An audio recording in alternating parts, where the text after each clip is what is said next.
আসসালামু আলাইকুম। আমার আদরের এইচএসসি 24-এর ছোট ভাই আপুরা, তোমাদের সবাইকে ওয়ান শট রিভিশন এই সিরিজে আমি স্বাগতম জানাচ্ছি। তোমাদের তোফায়েল ভাইয়া, ডিএমসি ড্রিমার্সের পক্ষ থেকে। ছোট ভাইয়া বা আপুরা, জীববিজ্ঞান তোমরা অনেকেই অনেক বেশি পড়েছো, আবার অনেকেই অল্প পড়েছো, আবার অনেকেই কম পড়েছো। যে যেমনই পড়ো কিনা, তুমি যদি একটু বুদ্ধিমান হও, তুমি যদি একটু বুদ্ধি করে চিন্তা করো, তাহলে জীববিজ্ঞানে ফুল প্রুফ কমন পাওয়া সম্ভব। সিকিউ একদম A to Z কমন পাওয়া সম্ভব এবং A to Z লিখে ফুল মার্কস পাওয়া সম্ভব। বায়োলজিতে একদম ফুল মার্কস পাওয়া সম্ভব। এই জন্য পুরো বইটাই যে একদম গুলে খেয়ে ফেলতে হবে ব্যাপারটা কিন্তু তা না। কারণ ঘুরে ফিরে দেখা যায় সবচেয়ে গুরুত্বপূর্ণ টপিকগুলোই কিন্তু সিকিউতে সবসময় প্রশ্ন আসে। তো সেই ধারাবাহিকতায় আমি একটা চ্যালেঞ্জ নিয়েছি যে প্রত্যেকটা চ্যাপ্টারে সবচেয়ে গুরুত্বপূর্ণ অংশগুলো তোমাকে চোখে আঙ্গুল দিয়ে দেখিয়ে দিব এবং সেইটা তোমাকে এই ছোট্ট ক্লাসে একদম A to Z পড়িয়ে দিব, চিত্রটি কিভাবে একবার সেইটা দেখিয়ে দিব। তো তার ধারাবাহিকতায় আজকে এই মুহূর্তে আমরা আগামী 1 ঘন্টা যেই চ্যাপ্টারটা আলোচনা করব তার নাম জীব প্রযুক্তি, বায়োটেকনোলজি। এই বায়োটেকনোলজি চ্যাপ্টারে আমি তোমাদের জন্য গবেষণা করে বের করেছি যে তুমি যদি এই বায়োটেকনোলজি চ্যাপ্টারের হাতে গোনা কয়েকটা টপিক A to Z দেখে যাও, আমি গ্যারান্টি দিলাম তুই পরীক্ষায় কমন তো পাবা ইনশাআল্লাহ। সাথে তুমি যদি ক্লাসটা করো, কোথায় কোথায় কিভাবে লিখতে হবে এবং কোন জায়গাটা তোমাকে আমি সহজ করে দিতে পারবো, তুমি ক্লাসটা দেখলে ক্লিয়ার একটা আইডিয়া পেয়ে যাবা। তাহলে চলো কথা না বাড়িয়ে আমরা আমাদের আলোচনা শুরু করি। জীব প্রযুক্তি বা বায়োটেকনোলজি তোমাদেরকে আমি বলে দিই, সাধারণত প্রত্যেক বছর এখান থেকে একটা সিকিউ আসেই। খুব রেয়ার ঘটনা যে এই চ্যাপ্টার থেকে সিকিউ আসে না। এই চ্যাপ্টার থেকে সিকিউ আসার সম্ভাবনা প্রচন্ড প্রচন্ড বেশি। এবং সিকিউ আসলে যে দুইটা টপিক টাচ করেই, সেই দুইটা টপিক হলো এইখানে এই দুইটা টপিক। আমি জানি না তুমি বায়োটেকনোলজি চ্যাপ্টারটা পড়েছো কিনা, না পড়লে তুমি আমার সাথে আগামী 1 ঘন্টা এই দুইটা টপিক চলো আমরা পড়ে ফেলি। একটার নাম টিস্যু কালচার। এই যে টিস্যু কালচার, এই টিস্যু কালচারের হয় ধাপ আসবে এবং না হয় তার গুরুত্ব আসবে। কোন বোর্ডে শুধুমাত্র টিস্যু কালচার থেকেই গ এবং ঘ দুইটা প্রশ্নই আসতে পারে। আবার কোন বোর্ডে টিস্যু কালচারের সাথে ডিএনএ রিকম্বিনেশন প্রযুক্তিটা এক করে দিল, এক করে দিয়ে সেটার ধাপ এবং গুরুত্ব যে কোনো একটা দিয়ে দিল। তো বেশিরভাগ জায়গায় প্রশ্নগুলো কেমন হয়? প্রশ্ন এরকম হবে, টিস্যু কালচারের ধাপ বর্ণনা করো, ডিএনএ রিকম্বিনেন্ট প্রযুক্তির গুরুত্ব বর্ণনা করো, অথবা ডিএনএ রিকম্বিনেন্ট প্রযুক্তির ধাপ বর্ণনা করো, টিস্যু কালচার পদ্ধতির গুরুত্ব বর্ণনা করো। তুমি দুইটাই যদি পড়ে যাও, তাহলে তুমি এই চ্যাপ্টার থেকে পুরোপুরি লিখে আসতে পারবা। এবং এই চ্যাপ্টার থেকে তুমি যদি প্রশ্নের উত্তর করো চিত্রসহ, আমি তোমাকে বললাম you can earn full marks, তুমি সম্পূর্ণ ফুল মার্ক অর্জন করতে পারবা। কারণ এখানে বানায় লেখার কোনোই দরকার নাই, বানায় লেখার কোনো সুযোগও নাই, এবং সেটার প্রয়োজনও তোমার বানায় লেখার প্রয়োজনও হবে না। এবং এখানে মার্ক কাটার জায়গা নাই। এই চ্যাপ্টারটা পুরোপুরি ম্যাথের মতো একটা চ্যাপ্টার, পুরোপুরি ম্যাথের মতো। তো যেহেতু ম্যাথের মতো একটা চ্যাপ্টার, তাহলে আমরা এই দুইটা টপিক সবাই গুরুত্ব সহকারে পড়ে ফেলবো। এইটুকু পড়লে আমরা গ ঘ উত্তর করতে পারবো। আর এই কয়েকটা টপিক তোমার খ নাম্বারে শর্ট নোট আকারে আসতে পারে। পিসিআর সম্পর্কে জানতে হবে, প্লাজমিড এইটা সম্পর্কে খ নাম্বারে চলে আসতে পারে, জিনোম সিকোয়েন্সিং খ নাম্বারে আসতে পারে, রেস্ট্রিকশন এনজাইম সম্পর্কে খ নাম্বারে আসতে পারে। এইগুলো মোস্ট ইম্পর্টেন্ট। তুমি যদি আমাকে বলো ভাইয়া পরীক্ষায় কোনগুলো আসবেই, এইগুলো হলো তোমার মোস্ট ইম্পর্টেন্ট। 1 2 3 4 5 6 7 7 স্টার, এইগুলা পড়ে যেতেই হবে। আমি আগামী কিছুক্ষণ তোমাকে এই টপিকগুলো পড়াই দিব, তারপরে ওভারঅল চ্যাপ্টারটা দেখাই দিব যে কোনো কিছু মিস গেছে কিনা, চোখ বুলাবা কিনা। তাহলে চলো। এবং তোমরা বলতে পারো যে ভাইয়া আমি বিশ্বাস করি না, এইগুলো থেকেই যে প্রশ্ন হবে বিশ্বাস করি না। তোমরা সবাই জানো যে আমাদের একটা অসাধারণ ড্রিম নোট কোয়েশ্চেন আছে। এই ড্রিম নোট কোয়েশ্চেনে সকল কলেজের সকল বোর্ডের প্রশ্নগুলো অ্যানালাইজ করে আমরা দেখেছি যে প্রশ্ন কিরকম হতে পারে। তোমরা যদি বিশ্বাস না করো, চলো আমরা দেখি তো প্রশ্ন কিরকম হতে পারে, অনুধাবনমূলকের প্রশ্ন কিরকম হতে পারে। তুমি এখানে দেখো খ নাম্বারে একটা নির্দিষ্ট কাঙ্ক্ষিত জিন স্থানান্তর করে ফসলি উদ্ভিদের উন্নত জাত সৃষ্টি করা যায়। আবার নিয়ন্ত্রিত পরিবেশে গাছের টিস্যু থেকেও রোগমুক্ত জাত সৃষ্টি করা যায়। ভাইয়া খেয়াল করো, এইখানে একটা পদ্ধতির কথা বলা হয়েছে জিন স্থানান্তর, আর যখন আরেকটা পদ্ধতি টিস্যু। যখনই জিন স্থানান্তরের কথা বলা হবে সেইটা রিকম্বিনেন্ট ডিএনএ প্রযুক্তি। যখনই টিস্যু কালচারের কথা বলা হবে, যখনই টিস্যুর কথা বলা হবে সেইটা হলো টিস্যু কালচার। তাহলে টিস্যু থাকলে এই টিস্যু কালচার, আর জিন কথাটা থাকলে ধরে নিতে হবে রিকম্বিনেন্ট ডিএনএ প্রযুক্তি, জিন স্থানান্তর। উদ্দীপকের প্রথম প্রক্রিয়াটির বর্ণনা দাও, রিকম্বিনেন্ট ডিএনএ প্রযুক্তির ধাপ। আর উদ্দীপকের দ্বিতীয় প্রক্রিয়াটি কৃষি উন্নয়নে কি ভূমিকা রাখে? ও ভাই ও বোনেরা, টিস্যু কালচারের গুরুত্ব আমার কথাটা কি ফলে গেছে? তাহলে এইটা আসলো, এইটা আসলো। আচ্ছা, এইটা কতগুলো বোর্ডে আসছে তুমি বিশ্বাস করতে পারবা না। এই যে টিস্যু কালচারের ছবি, এই যে রিকম্বিনেন্ট ডিএনএ প্রযুক্তির ছবি। প্রিয় ভাই ও বোনেরা তাকায় দেখো, চিত্রে বি প্রক্রিয়ায় কিভাবে ডায়াবেটিস রোগের ঔষধ তৈরি করা যায়। ও ভাই বোনেরা, ডায়াবেটিস রোগের ঔষধ মানে রিকম্বিনেন্ট ডিএনএ প্রযুক্তির ধাপ। এখন রিকম্বিনেন্ট ডিএনএ প্রযুক্তির ধাপ কথাটা, প্রশ্নটা কয়েকভাবে আসতে পারে। হয় এই পদ্ধতিটা ধাপ লেখো, নাহলে এইভাবে দিয়ে দিতে পারে যে কিভাবে ডায়াবেটিস রোগের ঔষধ বানাবা, বা আরো দুই একভাবে আসতে পারে ইনসুলিন উৎপন্ন। ডায়াবেটিস রোগের ঔষধ মানে কি, কিভাবে ইনসুলিন তৈরি করা যায়। যাহাই ইনসুলিন তৈরির উপায়, তাহাই রিকম্বিনেন্ট ডিএনএ প্রযুক্তির ধাপ। এইটা হুবহু একই কথা। তাহলে উত্তর করতে পারবো। চিত্র 1 কৃষিক্ষেত্রে কিভাবে গুরুত্বপূর্ণ ভূমিকা পালন করে। এই তো ডান, আশা করি বুঝতে পেরেছি, তাই না? ডাক্তার জামান গবেষণাগারে বীজ ছাড়াই উদ্ভিদের বিভাজনক্ষম অঙ্গ থেকে চারা উৎপাদন করতে পারেন। দেখো, বিভাজনক্ষম অঙ্গ থেকে চারা, টিস্যু কালচার। অপরদিকে ডক্টর আশরাফ ডিএনএর পরিবর্তন। ভাই, চারা উৎপাদন পদ্ধতি, টিস্যু কালচার পদ্ধতির বর্ণনা, গুরুত্ব, রিকম্বিনেন্ট ডিএনএর গুরুত্ব। তো আমি তোমাকে আরো 10টা 20টা 30টা প্রশ্ন দেখাতে পারি। ঘুরে ফিরে প্রশ্ন এখান থেকে এইরকমই আসবে, এইরকমই আসবে, বারবার প্রশ্ন এই জায়গায় এইরকমই আসবে। তবে এরকম ছবি দিয়ে দিবে, তুমি যদি দুইটাই জানো তাহলে তুমি সোজাও ভাত খেতে পারবা, ভাত তুমি ঘুরায়ও খেতে পারবা, চামচ দিয়েও খেতে পারবা, ওই ভাত থেকে ভাতটাকে আবার খিচুড়ি রান্না করে খেতে পারবা, সবভাবে খেতে পারবা। তো মূল কথা হলো কি, মূল কথা হলো আমাদেরকে এই দুইটা সম্পর্কে A to Z clear idea রাখতে হবে। তাহলে আমরা সময় নষ্ট করব না, চলো আমরা আলোচনা শুরু করে দেই। আমাদের প্রথম আলোচনা কি হবে? চলো আমরা আমাদের আলোচনা শুরু করে দেই। আমাদের প্রথম আলোচনা হবে, আমরা সবার আগে টিস্যু কালচার পদ্ধতি সম্পর্কে A to Z আলোচনা করে ফেলবো।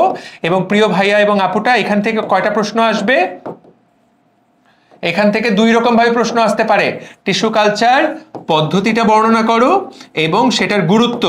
এখন আমি তোমাকে এখানে বোর্ডে লিখে লিখে মোটেই সময় নষ্ট করব না, তুমি জাস্ট বইয়ের ছবিটা দেখবা এবং আমি তোমাকে ছবিটা দেখাই দিব কিভাবে আঁকতে হবে, ধাপগুলা বলে দিব, কোন কোন লাইন লিখবা, তাহলেই পড়া হয়ে গেল। চিন্তা করার কোনো কারণ নাই। চলেন শুরু করা যাক। বইয়ের সবাই জাস্ট বইটা শেষ মুহূর্তে, এখন যা পড়বা, বই থেকে যা পড়বা সেটা তোমাকে এইচএসসিতে সাহায্য তো করবেই, সেইটা তো তোমাকে এইচএসসিতে সাহায্য করবে, সাথে কিন্তু তোমাকে অবশ্যই সেইটা অ্যাডমিশনেও তোমাকে সাহায্য করবে। বিশ্বাস করো, সেইটা তোমাকে অ্যাডমিশনেও চূড়ান্ত সাহায্য করবে। ওকে, এইটা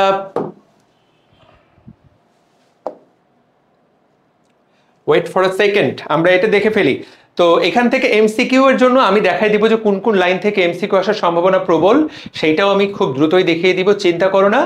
বাট এই টপিকগুলো আমরা আলোচনা শুরু করব। সবার আগে আমাদের আলোচনার টপিক জীব প্রযুক্তির কোন টপিকটা? Tissue culture. ওকে, টিস্যু কালচারের A to Z আগামী 15 মিনিটে আমি পড়াই দিব। এখানকার এমসিকিউটাও এখনই কভার করে দিচ্ছি, চেষ্টা করব এখানকার এমসিকিউটা এক্ষুনি কভার করে দেওয়ার। আর তবে আগে সিকিউ করতে হবে, তারপর এমসিকিউ। আগে সিকিউ, তারপর এমসিকিউ। ভাইয়া এখানে অনেক কথা লেখা, এইগুলো না, আমাদের এখানে অনেকগুলো কথা লেখা, এখানে এতগুলো কথা না। আমরা সবার আগে পড়বো এখন পদ্ধতি বললে আমরা কতটুকু লিখবো, টিস্যু কালচার পদ্ধতি বললে আমরা কতটুকু লিখবো। তো যারা আমরা একদমই পড়িনি তাদের জন্য সবার আগে টিস্যু কালচার জিনিসটা কি সেটা আমরা আগে আলোচনা করব এবং তারপরে টিস্যু কালচারের পদ্ধতিটা লিখব। তো তোমারও যদি পরীক্ষায় প্রশ্নটা আসে, সবার আগে অবশ্যই হেডলাইনে টিস্যু কালচার বলতে কি বোঝায় সেইটা সংজ্ঞাটা লিখে পদ্ধতিটা তারপরে লিখবা, তাহলে ব্যাপারটা ভালো হয় এবং সেটাই করা উচিত। দেখো, উদ্ভিদ টিস্যু কালচার, তো নামটা শুনেই বলা যাচ্ছে। তুমি এখানে দেখো টিস্যু কালচার। এখানে কালচার শব্দের অর্থ হলো, আমরা এগ্রিকালচার শব্দটার সাথে পরিচিত সবাই, তাই না? এগ্রিকালচার, চাষাবাদ। তো টিস্যু কালচার, টিস্যুকে নিয়ে আমরা চাষ করব, চাষ করে ছোট্ট একটা গাছের ছোট্ট একটা অংশ থেকে সম্পূর্ণ একটা গাছ তৈরি করব। তুমি একটা গাছের পাতা থেকে সম্পূর্ণ একটা গাছ তৈরি করলা, গাছের একটা ছোট্ট কয়েকটা কোষ, একটা ছোট্ট খণ্ড কেটে নিলা, কেটে ওখান থেকে বড় একটা গাছ তৈরি করলা। এই পদ্ধতিটাকে বলা হচ্ছে টিস্যু কালচার। দেখো এখানে সংজ্ঞাটা দিয়ে দেওয়াটা বুদ্ধিমানের কাজ। দেখো সংজ্ঞাটা কত সুন্দর করে দেওয়া, গবেষণাগারে কোনো টিস্যুকে পুষ্টির মাধ্যমে কালচার করার নামই হলো টিস্যু কালচার। তুমি চাইলে এই সংজ্ঞাটাও লিখতে পারো, বা এই সংজ্ঞাটার একটা বড় ভার্সন আছে, সেটা হলো উদ্ভিদের বিভাজনক্ষম, যেটা কিনা বিভাজিত হতে পারে যে কোনো অঙ্গ থেকে কোনো টিস্যু, ওই বিভাজনক্ষম অঙ্গ থেকে টিস্যু নিয়ে, যেই টিস্যুটা হবে জীবাণুমুক্ত, সেটাকে পুষ্টি মাধ্যমে বড় করে সম্পূর্ণ উদ্ভিদ তৈরি করাকেই বলা হয় টিস্যু কালচার। এখন উদ্ভিদের বিভাজনক্ষম অঙ্গ কি কি আছে? শীর্ষ মুকুল, কক্ষ মুকুল, কচি পাতা, পাপড়ি। ভাই কচি পাতা, পাপড়ি এগুলো তো আমরা সবাই চিনি। শীর্ষ মুকুল, কক্ষ মুকুল, এই শব্দগুলো একটু কষ্ট করে মনে রাখতে হবে। সহজ ভাষায় উদ্ভিদে যে কোনো একটা টিস্যুকে নিয়ে জীবাণুমুক্ত করে গবেষণাগারে ওইখান থেকে নতুন একটা উদ্ভিদ তৈরি করাকে বলে টিস্যু কালচার। তুমি যদি এই লাইনটাও লিখো এতে কোনো সমস্যা নাই। এইটা কিন্তু তোমার খ নাম্বারেও আসতে পারে। টিস্যু কালচার বলতে কি বোঝো, এই সংজ্ঞাটা তুমি আগে দিয়ে দিবা, এবং এই সংজ্ঞাটা দিয়ে দেওয়ার পরে তুমি টিস্যু কালচার পদ্ধতির আলোচনা শুরু করবা। ঠিক আছে? আমরা যেহেতু সিকিউ পড়ছি, এই মুহূর্তে এমসিকিউ আমরা পড়বো না, এই মুহূর্তে আর এমসিকিউ পড়বো না। আচ্ছা, তবে এইখানে দুটো টার্ম আমাদেরকে জেনে রাখতে হবে। ভাইয়া দেখো টিস্যু কালচার পদ্ধতির মূল কথাটা কি? মূল কথাটা আমরা জাস্ট ছবিটা দেখে নিই, আগে ছবিটা দেখে নিই, তাহলে আমাদের ক্লিয়ার কাট আইডিয়া হয়ে যাবে যারা পড়ো নাই। দেখো এই জায়গায় একটা গাছ আছে, কি সুন্দর গাছ। এই যে দেখো একটা, এই টবে লাগানো গাছ, এইটা লেখা আছে কি? এটার নাম লেখা আছে মাতৃ উদ্ভিদ। দেখো মাতৃ উদ্ভিদ, মাতৃ শব্দের অর্থ মা। তাহলে এই গাছ থেকে খেলা শুরু হলো, এই গাছ থেকে ছোট্ট একটা টিস্যু কেটে নেওয়া হলো। দেখো টিস্যু, এই টিস্যু তুমি আঁকতে পারবা না। এই যে কেটে নেওয়া টিস্যুটাকে বলা হয় এক্সপ্লান্ট। এক্সপ্লান্ট, প্লান্ট থেকে এক্সিশন করে নিলাম। এক্সিশন মানে হলো কেটে ফেলা, প্লান্ট থেকে এক্সিশন করে নিলাম। তাহলে এই এক্সপ্লান্টটাকে আমরা এরপর কোথায় বসাবো? কালচার মিডিয়ামে। তুমি একটা, এটা কি দেখাচ্ছ, কি সুন্দর একটা টেস্ট টিউব বা বিকার, বিকারের মধ্যে কালচার মিডিয়াম নেওয়া আছে, যেখানে তুমি, যেমন আমরা ধান লাগাই জমিতে, তার আগে জমিটাকে প্রস্তুত করে নিতে হয়। তো এই জায়গায় যে মিডিয়ামটা, সেটার নাম হলো কালচার মিডিয়াম। এই জায়গায় আমরা এক্সপ্লান্ট টিস্যুটাকে এই জায়গায় স্থাপন করলাম। কিছুদিন পর সেই জায়গায় কি তৈরি হলো? কিছুদিন পর সেই টিস্যুটা বড় হলো, সেটার নাম হলো ক্যালাস। এই ক্যালাসটার কোনো মূল নাই, এই ক্যালাসটার কোনো কাণ্ড নাই, এই ক্যালাসটাকে তুমি আলাদা করতে পারবে না, ওইটা একটা টিস্যু খণ্ড। সহজ ভাষায় ছোট্ট থেকে জিনিসটা বড় হলো, ওইটা দেখো একটা টিস্যু খণ্ড, এইটার নাম হলো ক্যালাস। এই ক্যালাস থেকে পরবর্তীতে যখন মূল তৈরি হবে, ছোট্ট ছোট্ট কাণ্ড তৈরি হবে, পাতা তৈরি হবে, তখন সেটাকে আমরা বলবো চারা। দেখো ছোট চারা সৃষ্টি, ছোট চারাগুলো আস্তে আস্তে বড় হবে। তাহলে দেখো মূল সৃষ্টির জন্য এখান থেকে মূল তৈরি সূচনা হবে। এই মূলগুলো যাতে ভালো মতো তৈরি হয়, আমরা সেটাকে আলাদা একটা মিডিয়ামে স্থানান্তর করলাম। ছোট চারাটাকে বড় করার জন্য আরেকটা মিডিয়ামে নিয়ে গেলাম, সেখান থেকে পরবর্তীতে পুরোপুরি মূল তৈরি হলো। যখন মূল তৈরি হয়ে গেল, তখন সেটাকে আমরা মাটিতে টবে লাগাইলাম, এবং প্রত্যেকটা গাছ দেখো প্রকৃতিতে লাগানোর মতো হয়ে গেল, তার মায়ের মতোই হয়ে গেল। তাহলে আমাদেরকে এখানে কয়টা জিনিস আঁকতে হচ্ছে? এই যে জিনিসটা, এইটা একটা ছোট্ট ক্লাস 5-এর বাচ্চাও কিন্তু পারবে। শুরুতে একটা গাছ, যে কোনো ছবি তুমি যখন বায়োলজি পরীক্ষা দিতে যাবা, আমি যেটা সবসময় ফলো করতাম, ছবিটাকে কয়েকটা ভাগে পার্ট করে নিলে ছবিটা আঁকা আমাদের জন্য সহজ হয়, বা পরীক্ষার হলে আর ভুল হবে না। না হলে তুমি দেখা গেল যে 5টা টিউবের মধ্যে তুমি 3টা টিউব বা 4টা টিউব এঁকে আসছো, বা 6টা টিউব এঁকে আসছো। আমরা যদি ছবিটাকে ডিকোড না করি, তাহলে তুমি পরীক্ষায় ভুল করে আসবা। তো এখানে তুমি তাকায় দেখো, টবে লাগানো গাছ কয়টা জায়গায় আছে? 2টা, আর একটাতে আছে প্রাকৃতিক, তাই তো? তাহলে বড় গাছ কয় জায়গায় আছে? বড় গাছ আছে 3 জায়গায়। আচ্ছা, আর টেস্ট টিউব আছে কয়টা? টেস্ট টিউব বা বিকার আছে, কালচার মিডিয়াম আছে কয়টা? 5টা। তাহলে ছবিতে আমাদের মোট লেভেলিং করতে হবে কয়টা জায়গায়? আর একটা টিস্যু, মোট 9টা জায়গায়। এই জিনিসটা তুমি যখন নিয়ে নিলা, জেনে নিলা, তোমার কিন্তু ছবিটা, তুমি তো প্রসেসটা জানো, তোমার কাছে কিন্তু ছবিটা অনেক বেশি সহজ হয়ে গেল। শুরুতে গাছ থেকে টিস্যু নিলাম, টিস্যুটার নাম এক্সপ্লান্ট, কালচার মিডিয়ামে স্থাপন করলাম। তারপরে ধাপটা ক্যালাস সৃষ্টি, ভেরি ইম্পর্টেন্ট। কি তৈরি হচ্ছে? ক্যালাস তৈরি হচ্ছে। সেইখান থেকে ছোট চারা তৈরি হচ্ছে। ছোট চারাটাকে আমরা অন্য জায়গায় স্থাপন করলাম মূল তৈরি হওয়ার জন্য, সেখান থেকে মূল তৈরি হয়ে গেল। খেয়াল করো, মূল তৈরি হওয়ার পর টবে নিয়ে আসলাম, টব থেকে প্রকৃতিতে নিয়ে আসলাম। এই ছবিটা তুমি যদি এইভাবে নয়টা ধাপি আঁকো, তাহলে তুমি এখানে ফুল মার্ক 10 on 10 পাবা। যদিও এটা 3 মার্ক বা 4 মার্কের জন্য আসবে, তোমার যদি ছবিটা ঠিক থাকে তাহলে ফুল মার্ক পেয়ে যাবে এখান থেকে। এই ছবি আঁকতে না পারার কোনো কারণ আছে? এখানে এই টিস্যু, এই ক্যালাস, এইগুলা কেউ আঁকতে পারবে না বলে আমি বিশ্বাস করি না। এগুলা এইটাতে আঁকার কোনো মুনশিয়ানা নাই। এবং তবে প্রত্যেকটা সুন্দর করে স্কেল টেনে নিবা, এইভাবে স্কেল টেনে নিবা যাতে সবাই এক লেভেলে থাকে। এইখানে স্কেল টেনে নিবা যাতে সবাই এক লেভেলে থাকে। 2 লেয়ারে ছবিটা এঁকে ফেলবা। সবাই ছবিটা পারবা কিনা, সবার কাছে ছবিটা ক্লিয়ারলি ঢুকেছে কিনা মাথার মধ্যে, আশা করি বুঝাতে পেরেছি। তাহলে টিস্যু কালচারের ছবি আঁকা আমাদের ডান হয়ে গেল। টিস্যু কালচার পদ্ধতির চিত্র আমরা পড়ে ফেলতে পারলাম। উই হ্যাভ ডান দ্য চিত্র পার্ট, চিত্র আমাদের হয়ে গেল। এইবার ধাপের বর্ণনা কতটুকু লিখবো আমরা, ধাপগুলো যে লিখবো এই বর্ণনাটা কতটুকু লিখবো। মনে রাখতে হবে বায়োলজিতে চিত্রটা সবচেয়ে গুরুত্বপূর্ণ। তুমি যদি জীববিজ্ঞানে ভালো মার্ক তুলতে চাও তাহলে চিত্রটা অবশ্যই সবচেয়ে গুরুত্বপূর্ণ। তুমি চেষ্টা করবা সাধারণত চিত্র সুন্দর পেজে আঁকার। আমি সবসময় বিশ্বাস করতাম যে যেই পেজগুলা চিত্র, আমরা এইরকম খাতা থাকে তাই না, যদি আমার কাছে এই মুহূর্তে খাতাটা ছোট, তো এই পেজে আর এই পেজ সবসময় আমি এই পাশের পেজটাতে চিত্র আঁকার চেষ্টা করতাম, কারণ এই পাশের পেজটা চিত্র আঁকলে চিত্রটা বেশি ভালো হয়। ঠিক আছে, তুমিও চেষ্টা করবে চিত্রটা সবসময় এই পেজে আঁকার। ধরো টিস্যু কালচার পদ্ধতি সম্পর্কে তুমি এই জায়গায় লেখা শুরু করলা, 3 নং প্রশ্নের গ এর উত্তর টিস্যু কালচার পদ্ধতি, পয়েন্ট করে লিখলা। চিত্রটা এই জায়গায় মাঝে খুব সুন্দর করে থাকবে। চিত্র নিচেও না, চিত্র উপরেও না, চিত্র should be in the middle, চিত্রটা মাঝখানে থাকা উচিত। এই চিত্রটা সুন্দর করে, চাইলে পুরো একটা পেজ জুড়ে তুমি চিত্র আঁকতে পারো। আমি বিশ্বাস করি যে একটা পেজ জুড়ে পুরো একটা চিত্র আঁকলেও ভালো, না আঁকলেও ভালো। যদি চিত্রের ডিমান্ড হয়, যেমন রিকম্বিনেন্ট ডিএনএ প্রযুক্তি, সেটাতে পুরো পেজ জুড়েই তুমি একটা চিত্র আঁকবা। কিন্তু টিস্যু কালচারে তুমি চাইলে পুরো পেজেও আঁকতে পারো, বা পেজের 3/4 এলাকা জুড়ে তুমি চিত্রটা আঁকতে পারো। এইটা ছবি আঁকতে কিন্তু 3/4 এলাকা নাও লাগতে পারে। তুমি খাতাটাকে সুন্দর করে, তুমি যদি খাতাটাকে গুছায় নাও, তাহলে কিন্তু এটা তোমার যদি খাতা হয়, এই যে তোমার খাতা, তাহলে এইটুকু জায়গার মধ্যে তোমার চিত্রটা হয়ে যেতে পারে। উপরে একটা ছোট্ট প্যারা থাকতে পারে, নিচে একটা ছোট্ট প্যারা, বা নিচে কোনো প্যারা না থাকলে নাই। তো এটা তোমার মার্ককে নিশ্চিত করবে। তো চলো আমরা ধাপগুলা পড়ে ফেলি, তাহলে তুমি বলবা যে ভাইয়া টপিকটা তো আমার পড়া হয়ে গেল। চলো দেখা যাক আর কি লিখতে হবে। আর কিছু আসলে লিখতে হবে, সংজ্ঞাটা লিখবো। আচ্ছা, এখন টিস্যু কালচার পদ্ধতি, এই পদ্ধতির ভাইয়া দেখো টিস্যু কালচার পদ্ধতি, টিস্যু কালচারের ধাপসমূহ তুমি চাইলে সরাসরি এই জায়গা থেকে লিখতে পারো।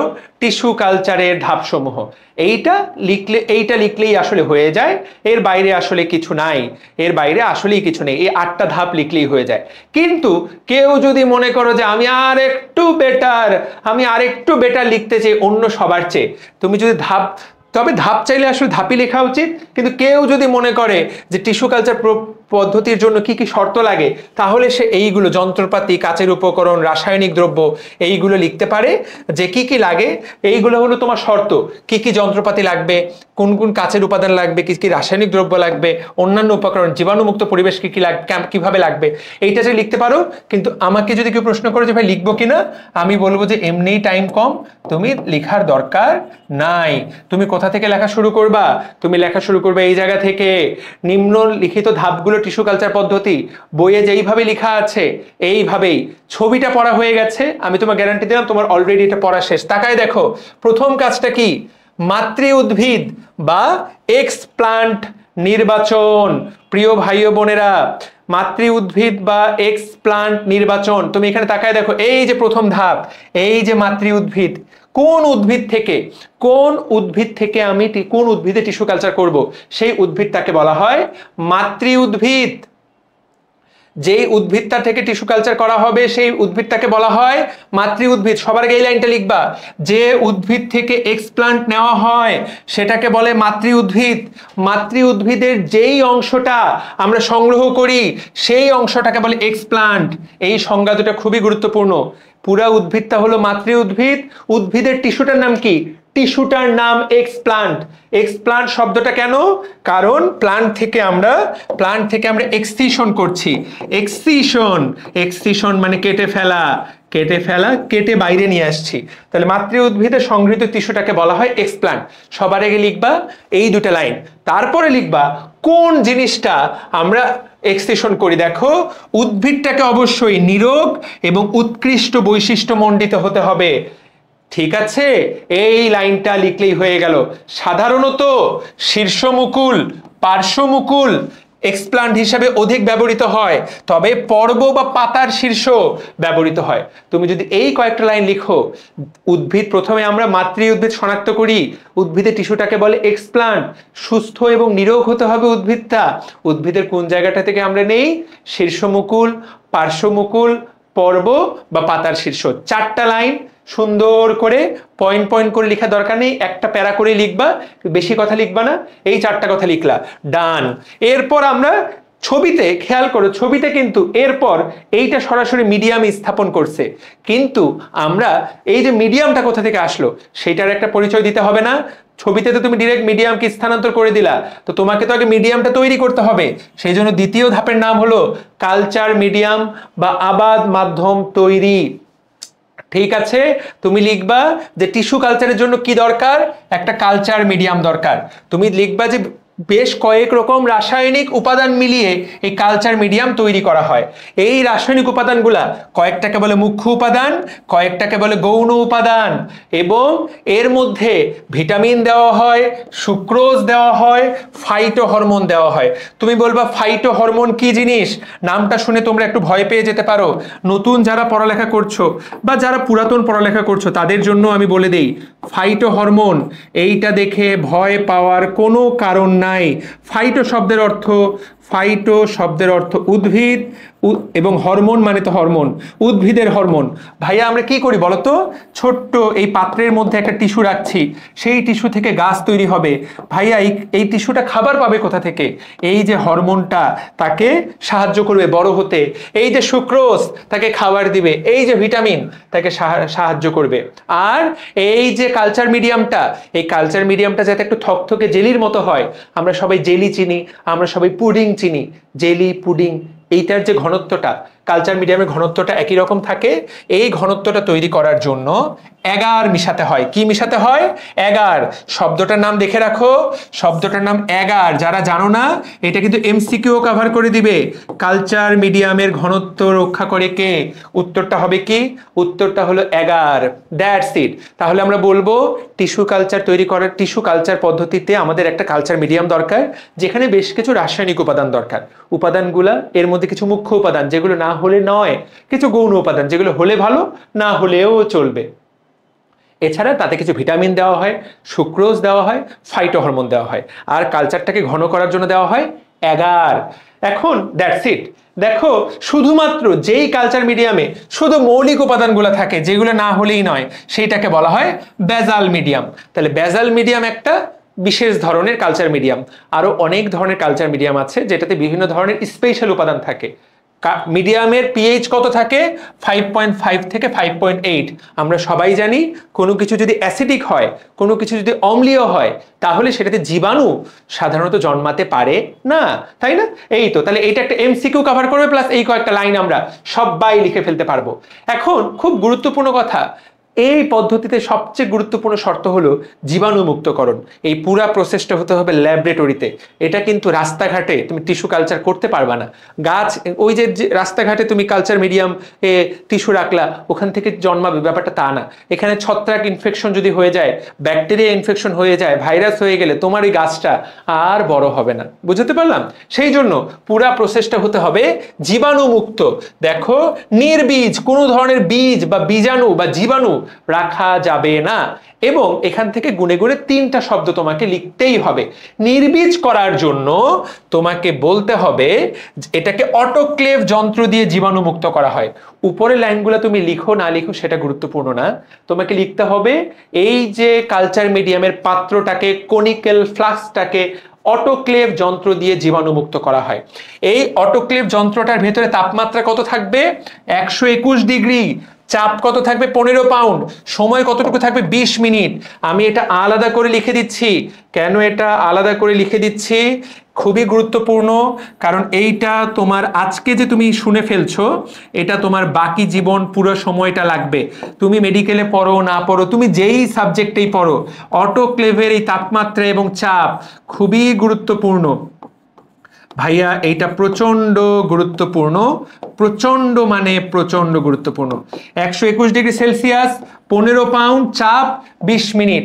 তাহলে তাপমাত্রা, সময় এবং প্রেসার, এইটা টনটনা মুখস্থ রাখতে হবে, প্লাস লিখতে হবে। এইটার ভিতরে তুমি যে কোনো কিছুকে দিলেই সেটার মধ্যে যেই জীবাণুটাই থাকুক সেই জীবাণুটা মরে ছাই হয়ে যাবে। বুঝাতে পারলাম? এবং দিস ইজ বিউটিফুল, ঠিক আছে। এবং এই পদ্ধতিটা, এবং যেহেতু এটা আমরা কাঁচের মধ্যে পুরো পদ্ধতিটা করি, এই যে আমরা কিন্তু মাটির মধ্যে লাগাচ্ছি না, আমরা গাছের টিস্যু কাঁচের পাত্রের মধ্যে থেকে নতুন গাছ তৈরি করছি। এই জন্য এই পদ্ধতিটাকে বলে ইনভিট্রো কালচার। কি, হোয়াট ইজ ইনভিট্রো কালচার? এই শব্দটা কেন আসলো? ইনভিট্রো, ভিট্রো কথাটা যেখানেই পাবা মনে রাখবা ভিট্রো শব্দের অর্থ কাঁচ। ভিট্রো মানে কাঁচ। তোমরা সবাই ভিট্রিয়লের কথা জানো, vitriol, blue vitriol, green vitriol. Vitriol মানে হলো স্বচ্ছ, কাঁচ হলো স্বচ্ছ। তাহলে ভিট্রো কথাটা মানে হলো আসলে কাঁচ। তো আমরা এই টিস্যু কালচার পদ্ধতির আরেকটা নাম পেলাম ইনভিট্রো কালচার। কেন এই নামটা পেলাম? কারণ পুরো পদ্ধতিটা আমরা কাঁচের মধ্যে করি। তাহলে 3টা পয়েন্ট হয়ে গেল। আশা করি আমরা এইটুকু পয়েন্ট ক্লিয়ার। তাহলে সবাইকে তোমরা খুব সুন্দর করে জীবাণু মুক্ত করার জন্য আমরা কোন যন্ত্র ব্যবহার করব? অটোক্লেভ। 121 ডিগ্রি তাপমাত্রা, 15 পাউন্ড চাপ, 20 মিনিট সময়। এই 3টা কথা যাতে সবাই লিখে ফেলো। এরপর আমরা শর্তগুলো করে ফেললাম। কালচার মিডিয়াম প্রস্তুত, জীবাণুমুক্ত করা হলো কালচার মিডিয়ামকে। এইবার মিডিয়ামে টিস্যু স্থাপন। ভাইয়া এইখানে আর পড়ালেখার কিচ্ছু নাই, জাস্ট লিখবা। এরপর এক্সপ্লান্টটাকেও জীবাণুমুক্ত করে তুমি সেটাকে মিডিয়ামে স্থাপন করবা। ডান। এরপর সেইখানে কি তৈরি হবে? ক্যালাস তৈরি। ছবি অনুসারে তুমি তো বলতেই পারছো ক্যালাস তৈরি। এখন ক্যালাস তৈরি করার জন্য এই যে টিস্যু, ওই গবেষণাগার, ওই যে কনিক্যাল ফ্লাস্ক, ওই কাচের পাত্রটাকে কোথায় রাখতে হবে বা কোন তাপমাত্রার মধ্যে রাখতে হবে কিনা। দেখো, আমরা সবাই জানি উদ্ভিদের বড় হওয়ার জন্য সূর্যের আলো প্রয়োজন। সূর্যের আলো ছাড়া পৃথিবীতে কোনো জীব বেঁচে থাকবে না, তাই না? গাছ বেঁচে থাকবে না, গাছ বেঁচে না থাকলে তো আমরাও মরে যাব। তো সূর্যের আলো এখানে আমরা, এটা তো একদম গবেষণাগারে, সেজন্য আমরা সূর্যের আলো দিব না। আমরা কি দিব? বৈদ্যুতিক আলো। সূর্যের আলো না, কিন্তু বিদ্যুৎ থেকে তৈরি আলো। এবং এই আলোটার একটা তীব্রতা আছে, 3000 থেকে 5000 লাক্স, 1000 থেকে 30,000, 3000 লাক্স। লাক্স মানে হলো আলোক তীব্রতার একক। আমি জানি না তোমাদের এটা ছোট্টবেলার পড়া, এসএসসির পড়া, আশা করি এইটুকু তোমরা সবাই জানো। আর লাক্স মানে হলো আলোক তীব্রতার একক। তাহলে আমরা এটাকে কোন তীব্রতায় রাখবো? 1000 থেকে 3000, 3000 থেকে 5000, যে কোনো একটাতে রাখলেই হবে। তাপমাত্রা কত থাকবে? 17 থেকে 20। এমসিকিউ আসবে। ওই রুমের আর্দ্রতা কত থাকবে? 70 থেকে 75% আর্দ্রতা। আর্দ্রতা মানে বাতাসে কতটুকু জলীয় বাষ্প। আর্দ্রতা খুব বেশি হলে ছত্রাক ইনফেকশন হবে, আর্দ্রতা খুব কম হলে দেখা যাবে যে গাছের উপরে বিরূপ প্রভাব পড়বে। আর্দ্রতা হবে 70 থেকে 75%। ঠিক আছে? কিছুদিন পর দেখো, কয়েকদিন পর টিস্যু থেকে একটা কোষীয় মণ্ড তৈরি হবে। এই মণ্ডটাকেই বলা হয় ক্যালাস। ক্যালাস কেন? ক্যালাস শব্দের অর্থ যার কোনো অবয়ব, নির্দিষ্ট অবয়ব নাই। আমি তোমাদের তোফায়েল ভাইয়া, আমার একটা মাথা আছে, হাত আছে, পেট আছে, বুক আছে, পা আছে। একটা গাছের শিকড় আছে, কাণ্ড আছে, পাতা আছে। যদি কোনো গাছের আমরা আলাদা করতে না পারি যেখানে কোনটা, যেমন একটা পাথর, তুমি কি পাথরের কোনটা মাথা, কোনটা পেট, কোনটা পা আলাদা করতে পারো? অবয়বহীন, তাই না পাথরগুলো? তো একইভাবে এই যে অবয়বহীন, কয়েকদিন পর অবয়বহীন একটা টিস্যুগুচ্ছ তৈরি হবে, এইটাকে বলা হয় ক্যালাস। পরবর্তীতে এই ক্যালাস থেকে অনেকগুলো মুকুল তৈরি হবে। তাহলে ক্যালাসের ছবিটা তোমরা দেখে ফেলেছো, আশা করি ব্রেনের মধ্যে ঢুকে গেছে ক্যালাস। A to Z বলে দিচ্ছি। ওকে ভাইয়ারা, এরপর দেখো ওই ক্যালাস থেকে ছোট ছোট মুকুল তৈরি হবে। এই দেখো, মূল উৎপাদক মাধ্যমে স্থানান্তর। এরপর আমরা ওই কনিক্যাল ফ্লাক্স থেকে অন্য কনিক্যাল ফ্লাক্সকে দিব। কেন? মূল তৈরি করার জন্য। মূল উৎপাদনকারী মিডিয়ামে রাখতে হবে, যেখানে মুকুল থেকে পরবর্তীতে মূল তৈরি হবে। এবং যখনই মূল তৈরি হলো তখনই কিন্তু ওটা আসলে চারা উপযোগী হয়ে গেল। যখনই মূল তৈরি হবে তখনই পাত্র থেকে সরাই তুমি কোথায় লাগাই দিবা? টবে লাগাই দিবা। That's it. আর টবে লাগানোর পর গাছটা একটু বড় হওয়ার পর প্রাকৃতিক পরিবেশে তুমি সেটাকে স্থানান্তর করবা। এই তো ভাইয়া, এরই সাথে সাথে দেখো পূর্ণাঙ্গ চারা গাছগুলো সজীব এবং সবল হয়ে উঠলে সেগুলোকে প্রাকৃতিক পরিবেশে মাটিতে লাগানো হয়। ও আমার ভাই ও বোনেরা, দেখো তো কোনো কিছু নতুন বলে লাগছে কিনা। তাহলে আমাদেরকে পড়তে হচ্ছে মাত্র কয়েকটা জিনিস। এক, নির্বীজকরণের শর্ত 121 ডিগ্রি, 15 অ্যাটমসফিয়ার চাপ, 20 মিনিট অটোক্লেভ যন্ত্র। দুই, কোন তাপমাত্রায় রাখা হয়? 17 থেকে 20। কত আলোতে রাখা হয়? 1000 থেকে 3000 বা 3000 থেকে 5000 লাক্স। কত আর্দ্রতায় রাখা হয়? এই 2-3টা তথ্য মনে রাখতে হচ্ছে। কয়েকটা শব্দ মনে রাখতে হচ্ছে। কি কি সেই শব্দগুলো? আমাদেরকে মাত্র কয়েকটা শব্দ মনে রাখতে হয়। আমাদেরকে এক্সপ্লান্ট শব্দটা মনে রাখতে হবে, ক্যালাস শব্দটা মনে রাখতে হবে, কালচার মিডিয়াম শব্দটা মনে রাখতে হবে। তুমি যদি এইটুকু মনে রেখে ফেলো, আমি তোমাকে গ্যারান্টি দিলাম, you have already written a full mark, you have already given, you have already achieved a full mark, 3 out of 3 বা 4 out of 4, সেইটা যেইভাবেই আসুক। এই তো এই 2টা পেজ তুমি সুন্দর করে পড়ে ফেললা। কেউ আবার এই গবেষণাগারের চিত্র আঁকতে যেও না, চিত্র আঁকতে গেলে শিক্ষক ভয় পেয়ে যেতে পারে। বিশ্বাস করো, আমার ছোট বোন, ও ক্লাস 8-এর বৃত্তি পরীক্ষা আমার মনে আছে। ও ক্লাস 8-এর বৃত্তি পরীক্ষা দিতে যাবে, তখন বৃত্তি পরীক্ষা হতো, তোমরা তো বৃত্তি পরীক্ষা পেয়েছো বলে মনে হয় না। তো ও বৃত্তি পরীক্ষা দিতে গেছে, তো আমরা ওকে পরীক্ষার হলে নিয়ে গেছি, আমি আব্বু আম্মু। ওকে পরীক্ষার হলে বসাই দিয়ে আসার একটা রীতি রেওয়াজ আছে না, যাতে আমরা ওকে একটা মানসিক সাপোর্ট দেওয়া যায়। তো ভালো, ওর একটা বান্ধবী, তো পরীক্ষা শুরু হওয়ার আরো 20-30 মিনিট বাকি আছে। তো আমরা ওর পরীক্ষার রুমে আছি, ওকে বসাই দিয়ে বের হব। তো দেখলাম যে ওর একটা বান্ধবী খুব মনোযোগ দিয়ে পড়ছে, এবং দেখলাম হঠাৎ করে আমার চোখটা আটকে গেল যে ও রচনা পড়ছে। রচনা পড়ছে কি? ইংরেজি পরীক্ষা ছিল। ন্যাশনাল ফ্ল্যাগ, আমি জানি তোমরা অনেকে ছোটবেলায় এই প্যারাগ্রাফটা পড়েছো, ন্যাশনাল ফ্ল্যাগ বা এরকম কিছু একটা এসে বা প্যারাগ্রাফ। এবং খুব মজার কথা, ওর এসেটার নিচে বা প্যারাগ্রাফটার নিচে ন্যাশনাল ফ্ল্যাগের ছবি আঁকা। ব্যাপারটা আমাকে খুব অবাক করলো, যে আমি নিজে ওকে প্রশ্ন না করে থাকতে পারলাম না যে আপু তুমি কি এই ছবিটা এমনি এঁকেছো নাকি তুমি এটা পরীক্ষার খাতায় আঁকবা? ও বললো না ভাইয়া, আমি তো এটা এমনি আঁকি না, আমি তো এটা পরীক্ষার খাতায় আঁকবো। প্যারাগ্রাফ, ন্যাশনাল ফ্ল্যাগ, ইংরেজি, এবং সে ইংরেজিতে চিত্র আঁকছে ন্যাশনাল ফ্ল্যাগ। আমি তারপর খাতাটা বললাম একটু তোমার খাতাটা একটু দেখি। আমি ওর খাতাটা একটু দেখার চেষ্টা করলাম। বিশ্বাস করো, শুধু ন্যাশনাল ফ্ল্যাগ না, ও রেইনি সিজন নামে একটা প্যারাগ্রাফ ছিল, রেইনি ডেরও ছবি এঁকেছে। তারপর সিজনসের উপরে কিছু একটা ছিল, সেই সিজনসের ছবি এঁকেছে। যেইটাই প্রশ্ন লিখেও সেইটারই ছবি আঁকে।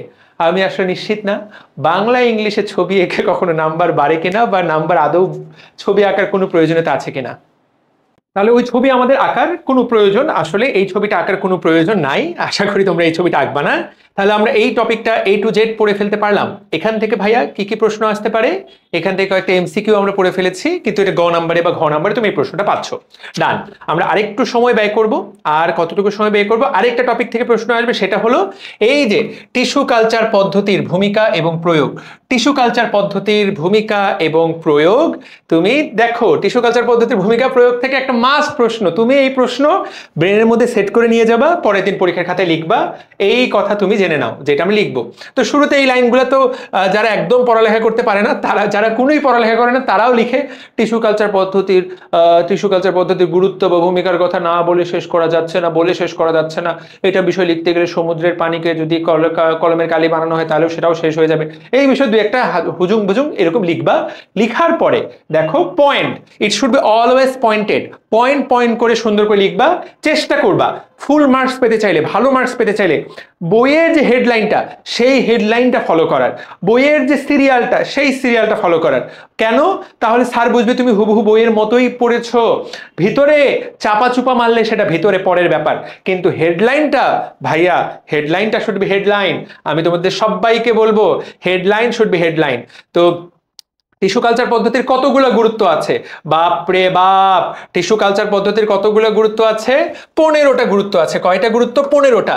বিশ্বাস করো, তুমি যদি 15টা পয়েন্ট 2 পাতা জুড়ে লিখে দিয়ে আসো, ভেতরে 2 লাইন বা 1 লাইন করে লিখো, তুমি মোটামুটি ফুল মার্কস পাবা। কিন্তু স্যারের মাথায় কিন্তু আছে যে টিস্যু কালচার পদ্ধতির 15টা গুরুত্ব দেওয়া আছে তোমাদের আবুল হাসান স্যারের বইয়ে। এই কথাগুলা হেডলাইনগুলো লিখতে হবে ভাইয়া। দেখো, হুবহু মাতৃ উদ্ভিদের গুণাগুণ সম্পন্ন চারা উৎপাদন বা মাইক্রো প্রোপাগেশন। এই যে মাইক্রো প্রোপাগেশন কথাটা, এইটা টিস্যু কালচার পদ্ধতির আরেকটা নাম।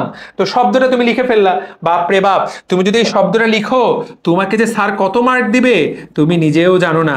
তাহলে মাইক্রো প্রোপাগেশন, তুমি এই শব্দটা লিখবা, বা মাতৃ উদ্ভিদের মতোই হুবহু মাতৃ উদ্ভিদের গুণাগুণ সম্পন্ন চারা উৎপাদন। ভাইয়া হেডলাইনটাই গুরুত্বপূর্ণ, ভেতরের লাইনটা তুমি যদি রিডিং পড়ো, সেইটা লাইনটা, এই লাইনটাই তুমি যদি আবার লিখো কোনো সমস্যা নেই। এখানে দুটো এক্সট্রা কথা লিখবা, কোন কোন জায়গায় করা হয়। সাগর কলা, থুজা, এই থুজা এবং সাগর কলা এই উদ্ভিদগুলাতে এই পদ্ধতিটা প্রয়োগ করা হচ্ছে। বাট হেডলাইনটা ইজ ইম্পর্টেন্ট। তার ঠিক আছে, এইখানে এইগুলা পড়ে আর খুব বেশি লাভ নাই। এখন প্রশ্ন হবে, এইটার নাম মাইক্রো প্রোপাগেশন কেন? মাইক্রো শব্দের অর্থ ছোট বা ক্ষুদ্র। প্রোপাগেশন মানে কি? প্রোপাগেশন মানে ছড়িয়ে দেওয়া। তাহলে ছোট্ট কয়েকটা টিস্যু থেকে একটা বড় উদ্ভিদ তৈরি করা, এই যে ছোট্ট কয়েকটা টিস্যু থেকে একটা বড় উদ্ভিদ তৈরি করা, বড় করা, বৃদ্ধি করা, এই পদ্ধতিটাকে বলা হচ্ছে মাইক্রো প্রোপাগেশন। তুমি জাস্ট ভাইয়া এই প্রথম লাইনটা লিখবা, শেষ লাইনটা লিখবা, আর বাকি লাইনগুলো তুমি যদি পড়লেও যেই কথা লিখবা, না পড়লেও একই কথা লিখতে পারবা। তাহলে 1 নাম্বার পয়েন্ট তুমি জেনে গেলা। আচ্ছা, 2 নাম্বার, রোগ মুক্ত চারা উৎপাদন। কোন কোন জায়গায় রোগ মুক্ত চারা উৎপাদন করা যাচ্ছে? আলু আখ। ভাইয়া উদাহরণটা গুরুত্বপূর্ণ, এই লাইনটা হুবহু আবার লিখবা, তারপর উদাহরণ দিবা আলু আখ। তারপর শুধু চারা উৎপাদন। কোন জাতীয় চারা উৎপাদন? যেসব উদ্ভিদের বীজ হয় না সেসব উদ্ভিদের চারা উৎপাদন। তাহলে প্রথমে হলো তোমার মায়ের মতো চারা, তারপর রোগমুক্ত চারা, তারপর যাদের বীজ কম হয় সেই রকম চারা, তারপর বিলুপ্ত প্রায় যে সকল উদ্ভিদ হারিয়ে যাচ্ছে সেগুলো থেকে কালচার করে সেই উদ্ভিদগুলোকে টিকিয়ে রাখা, তাই তো? আচ্ছা, এর পরের টপিকটা, এরকম কি আর কোনো চারা মারা আছে? দেখো, অধিক সময়ে অল্প সময়ে অধিক চারা উৎপাদন। এখানে কয়েকটা জিনিস দিকে তাকায় দেখো, এইগুলো লিখতে কিন্তু কোনো ব্রেন খরচ করতে হবে না। অল্প সময়ে, যেমন চন্দ্রমল্লিকার একটা ছোট্ট টিস্যু থেকে লক্ষ লক্ষ একই জাতের তুমি চারা বানাইতে পারবা, একই জাতের চারা বানাতে পারবা, রাইট? তাহলে এবং বৈদেশিক মুদ্রা অর্জন। তুমি দেখো, মালয়েশিয়ায় অয়েল পামের টিস্যু কালচার হচ্ছে। এই পাম তেল বিভিন্ন দেশে রপ্তানি করে মালয়েশিয়া প্রচুর বৈদেশিক মুদ্রা অর্জন করে। থাইল্যান্ডে অর্কিডের টিস্যু কালচার করা হয়, অর্কিড ফুল রপ্তানি করা হয়। এই যে অর্কিড, এই উদাহরণটা গুরুত্বপূর্ণ। ভাইয়া আপনি লাভ দিয়ে এতগুলো বললেন কেন? কারণ চারা উৎপাদন রিলেটেড পয়েন্ট কয়টা? চারা উৎপাদন রিলেটেড পয়েন্ট 5টা। তাহলে মায়ের মতো চারা, তারপরে কি রোগমুক্ত চারা, বীজ উৎপাদনের যে সকল উদ্ভিদের বীজ কম হয় সেগুলোর চারা, বিলুপ্ত প্রায় উদ্ভিদ সংরক্ষণ এবং অল্প সময় অধিক চারা উৎপাদন। তাহলে দেখো, চারা নিয়েই কয়টা পয়েন্ট বলে দিলাম? চারা নিয়েই 5টা পয়েন্ট বলে দিলাম যে চারা উৎপাদন করা যায়। কি কি রকম, এইটা নিয়ে 5টা লিখে ফেলবা। আর এইখানে বেশ কিছু আছে, এই জিনিসগুলো গুরুত্বপূর্ণ, যে উদ্ভিদের কোন কোন অংশ কালচার করা যায়। ভাইয়া একটা উদ্ভিদের তো অনেক অংশ থাকে, তাই না? একটা উদ্ভিদের তো অনেকগুলো অংশ থাকে, তো কোন অংশ নিয়ে আমরা কালচার করব সেই জিনিসটা গুরুত্বপূর্ণ। এইটাই এখানে আলোচনা করা হচ্ছে, যে উদ্ভিদের কোন কোন জায়গার কালচার করা যেতে পারে। তো সেইটাই আমি তোমাদেরকে দেখাবো, যে উদ্ভিদের কোন কোন জায়গার কালচার। একটু তাকায় দেখো, এই জায়গায় কি দেওয়া আছে? ভ্রূণ কালচার প্রযুক্তি। একটু তাকাও, হেডলাইনটা কি? ভ্রূণ কালচার। তারপর সংকর উদ্ভিদ উৎপাদনের ক্ষেত্রে প্রোটোপ্লাস্টের মিলন বা ফিউশন 2টা। তারপর মেরিস্টেম কালচার, ভাজক টিস্যু কালচার। হ্যাপ্লয়েড উদ্ভিদ উৎপাদন, পরাগরেণু বা পরাগধানী কালচার। ঠিক আছে, একটু খেয়াল করেছো? তাহলে কোন কোন জায়গা কালচার করছি আমরা? তাহলে কি কি কালচার, এইগুলা কেন লিখছি? কারণ এই পয়েন্টগুলো তোমরা ভালো করে খেয়াল করো না, তোমরা ভাবো এগুলো সবকিছুই একই। মেরিস্টেম বা ভাজক টিস্যু কালচার, ভ্রূণ কালচার। তুমি যদি জিনিসটা বুঝো তাহলে পরীক্ষায় যে আমার কথাটাই তুমি একদম ঘাটাঘাট লিখে ফেলতে পারবা। পরাগরেণু পরাগধানী কালচার, পরাগধানী বা পরাগরেণু কালচার।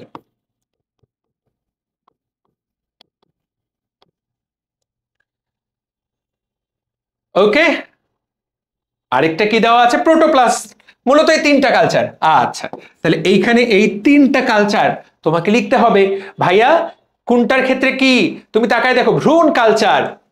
ভ্রূণ কালচার হেডলাইনটা লিখলা, ভ্রূণ কালচার থেকে দুটো লাইন আমাদেরকে লিখতে হবে।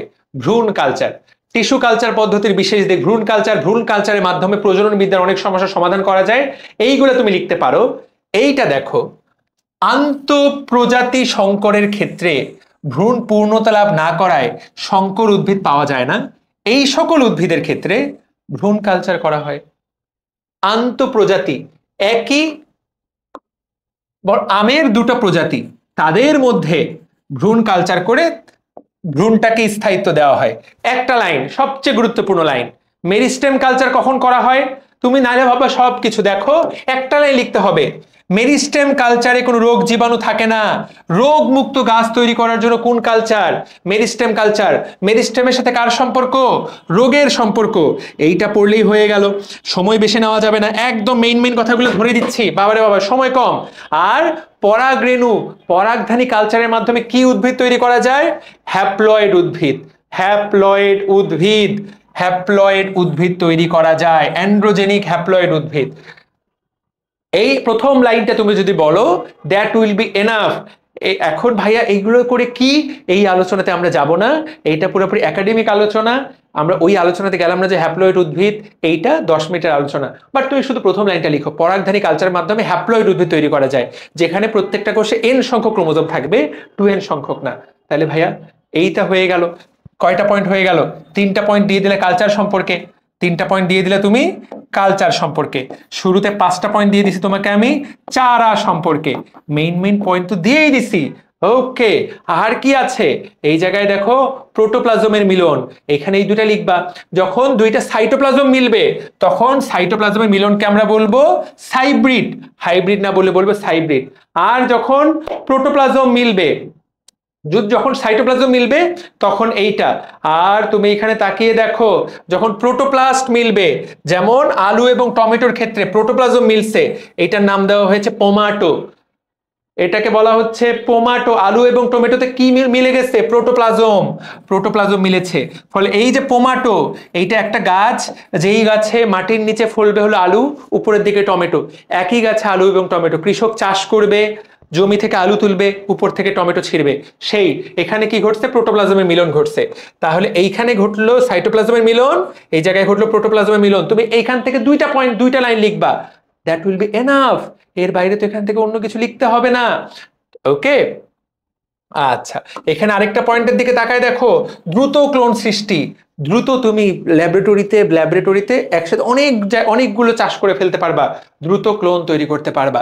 এই পয়েন্টটা দেখো, কোষ আবাদ, ক্যালাস টিস্যু আবাদ। আচ্ছা,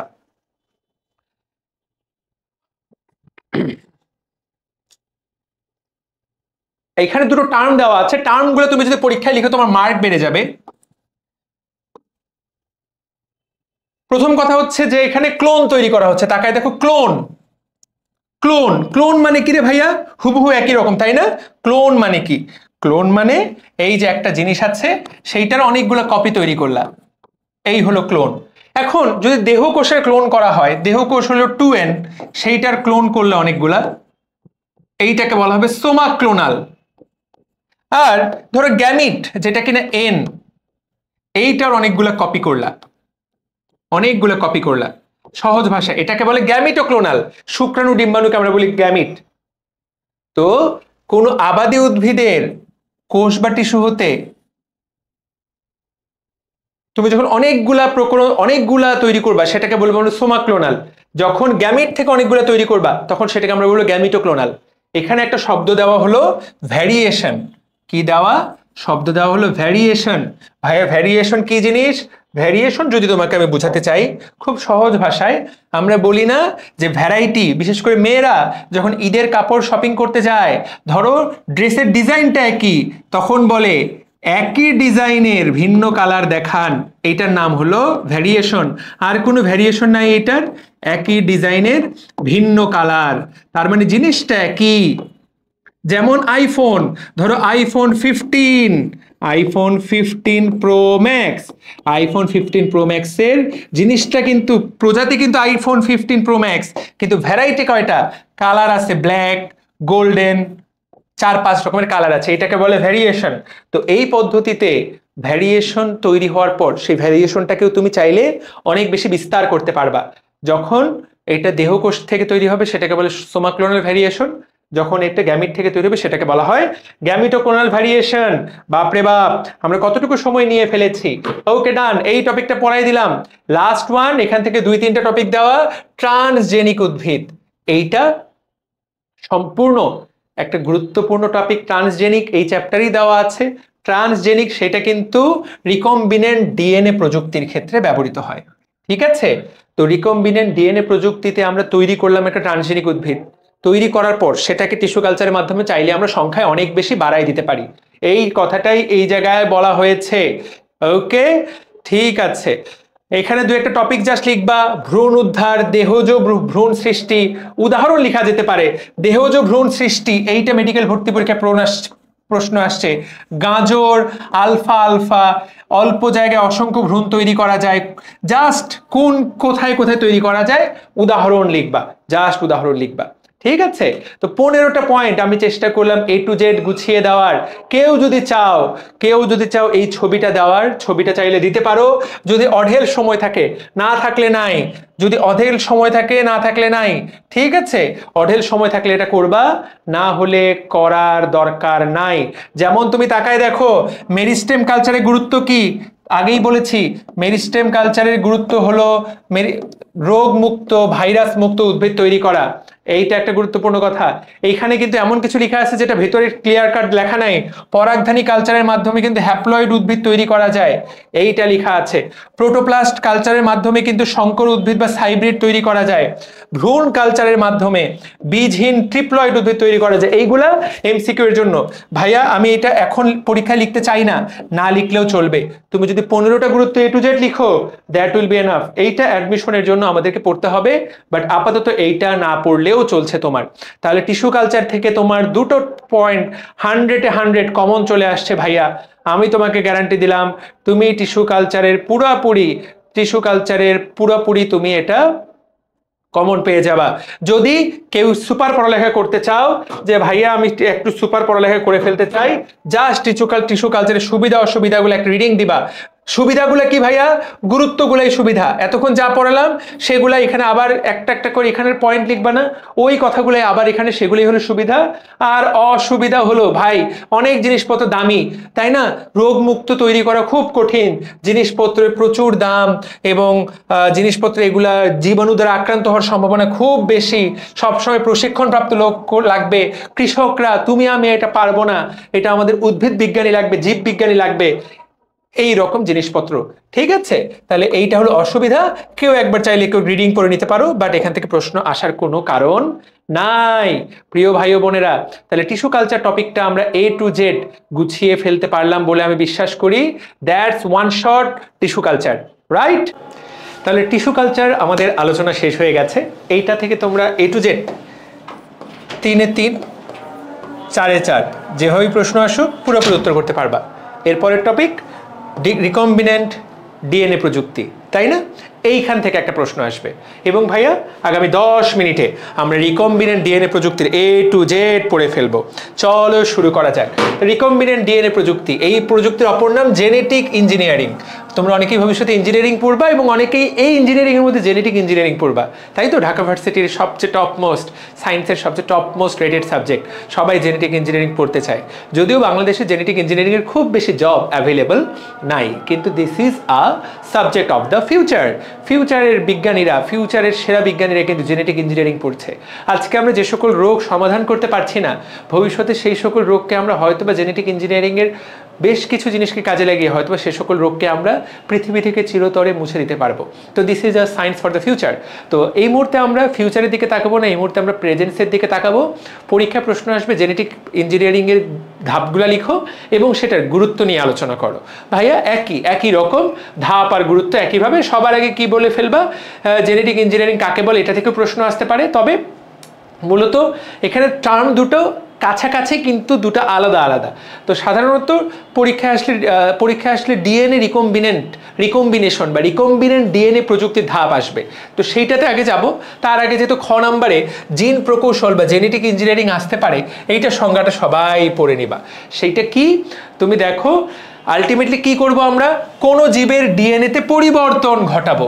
কোনো জীবের ডিএনএতে আমরা পরিবর্তন ঘটাবো। কিভাবে পরিবর্তন ঘটাবো? কোনো জীবকোষ থেকে কোনো জিন নিয়ে অন্য কোনো জীবকোষে স্থাপন করা। তাহলে this is the line.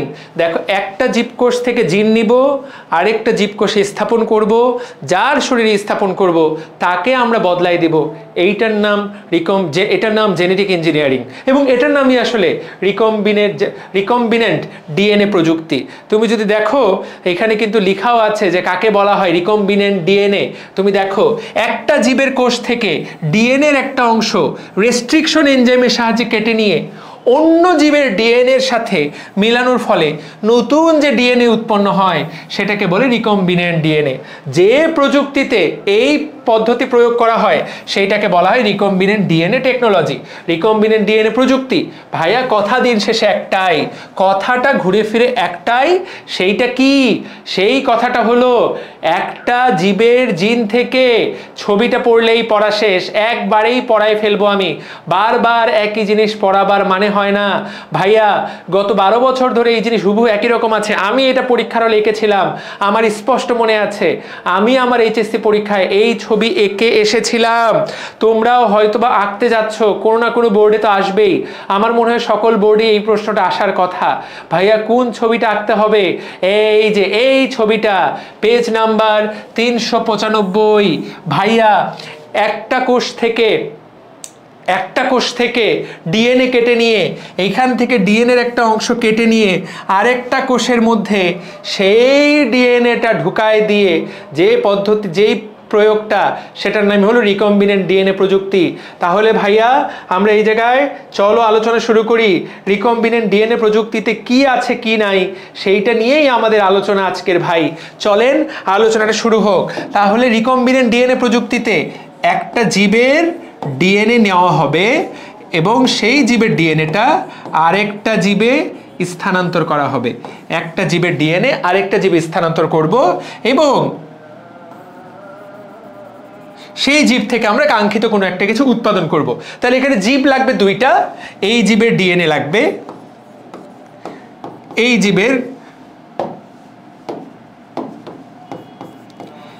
জীবেরও DNA. তাহলে এই জীবের ডিএনএ এর একটা ছোট্ট অংশ কেটে নিয়ে আমরা এই জীবের ডিএনএ এর সাথে মিলাবো। ফলে নতুন যে ডিএনএটার জন্ম হবে, এই যে ডিএনএটা, এইটার নাম হলো রিকম্বিনেন্ট ডিএনএ। এইটার নাম হলো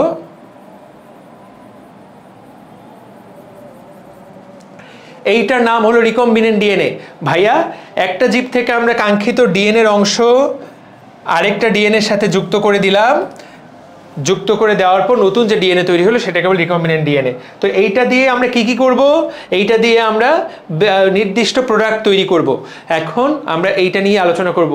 পরীক্ষায় প্রশ্নটা 2, 3, 4, 5 ভাবে আসতে পারে। কিরকম ভাবে আসতে পারে? এই প্রশ্নটা পরীক্ষায় একভাবে আসতে পারে, এই প্রশ্নটা এইভাবে আসতে পারে। কিভাবে আসতে পারে এই প্রশ্নটা? ভাইয়া এই প্রশ্নটা এইভাবে আসতে পারে। নাম্বার 1, রিকম্বিনেন্ট ডিএনএ প্রযুক্তির ধাপ। 2 নাম্বার প্রশ্ন এইভাবে দিতে পারে, ইনসুলিন তৈরি করা হয় কিভাবে সেইটা বলো। আসতে পারে টিপিএ তৈরি করা হয় কিভাবে সেইটা বলো। রিকম্বিনেন্ট ডিএনএ প্রযুক্তির ধাপ হয় এইভাবে আসবে, না হলে ইনসুলিন দিয়ে আসবে, না হলে টিপিএ দিয়ে আসবে। যে কোনো একভাবে জিনিসটা আসবে। যেভাবেই আসুক তোমার ছবি হবে ভাইয়া এইটা, ছবি এইটা, শুধু এই জায়গার লেখাটা বদলে যাবে, বাকি সব একই রকম থাকবে। শুধু এই জায়গার এই লেখাটা বদলে যাবে, বাকি সব হুবহু একই রকম থাকবে। 2-1টা শব্দ শুধু বদলে যাবে। যেই জিনিসটা তৈরি করতে বলবে সেইটা তুমি তৈরি করবা। ঠিক আছে? রিকম্বিনেন্ট ডিএনএ প্রযুক্তির ধাপ, এইটাই আসলে ধাপের সবচেয়ে সরলতম ভার্সন। আমি জাস্ট বলে দেই। দেখো, আমরা এখন যেটা পড়বো রিকম্বিনেন্ট ডিএনএ প্রযুক্তি ব্যবহার করে মানুষের ইনসুলিন তৈরি করা, আমরা সেইটা পড়বো। সেইটা পড়লে রিকম্বিনেন্ট ডিএনএটা কীভাবে লিখবো সেটাও জেনে যাবা। তো আমরা সবাই জানি মানুষের ইনসুলিন তৈরি হয় অগ্নাশয় থেকে। অগ্নাশয়ের কোন কোষ থেকে? অগ্নাশয়ের আইলেটস অফ ল্যাঙ্গারহ্যান্সের বিটা কোষ থেকে। ওই বিটা কোষের মধ্যে এমন কিছু আছে যেটা বডির পুরো বডিতে অন্য কিছু নাই, অন্য কোথাও নাই। ওই বিটা কোষের মধ্যে এমন একটা ক্রোমোজোম আছে, এমন একটা জিন আছে, যেই জিনের মধ্যে যেই জিন থেকে ইনসুলিন তৈরি হয়। ওই জিনটা যদি তুমি সরায় নাও তাহলে তোমার বডি আর ইনসুলিন তৈরি করতে পারবে না, বা ওই জিনটা যার শরীরে ঢুকাই দিব তার শরীরে ইনসুলিন তৈরি হবে। তাহলে এই কাজটাই আমরা করি। দেখো, মানুষের অগ্নাশয়ের আইলেটস অফ ল্যাঙ্গারহ্যান্স কোষের, মানুষের অগ্নাশয়ের আইলেটস অফ ল্যাঙ্গারহ্যান্স কোষ, এইটা হলো আইলেটস অফ ল্যাঙ্গারহ্যান্স কোষটা। এই কোষের ওই ইনসুলিন তৈরিকারী জিন আমরা কেটে নিব। দেখো, রেস্ট্রিকশন এনজাইমের সাহায্যে মানুষের ডিএনএ থেকে ইনসুলিন তৈরিকারী জিনটা কেটে নিলাম। এই ছবিটা আঁকতে পারবে না, এইরকম মদন আশা করি তুমি না। আশা করি এই জিনিস তুমি সহজে আঁকতে পারবা।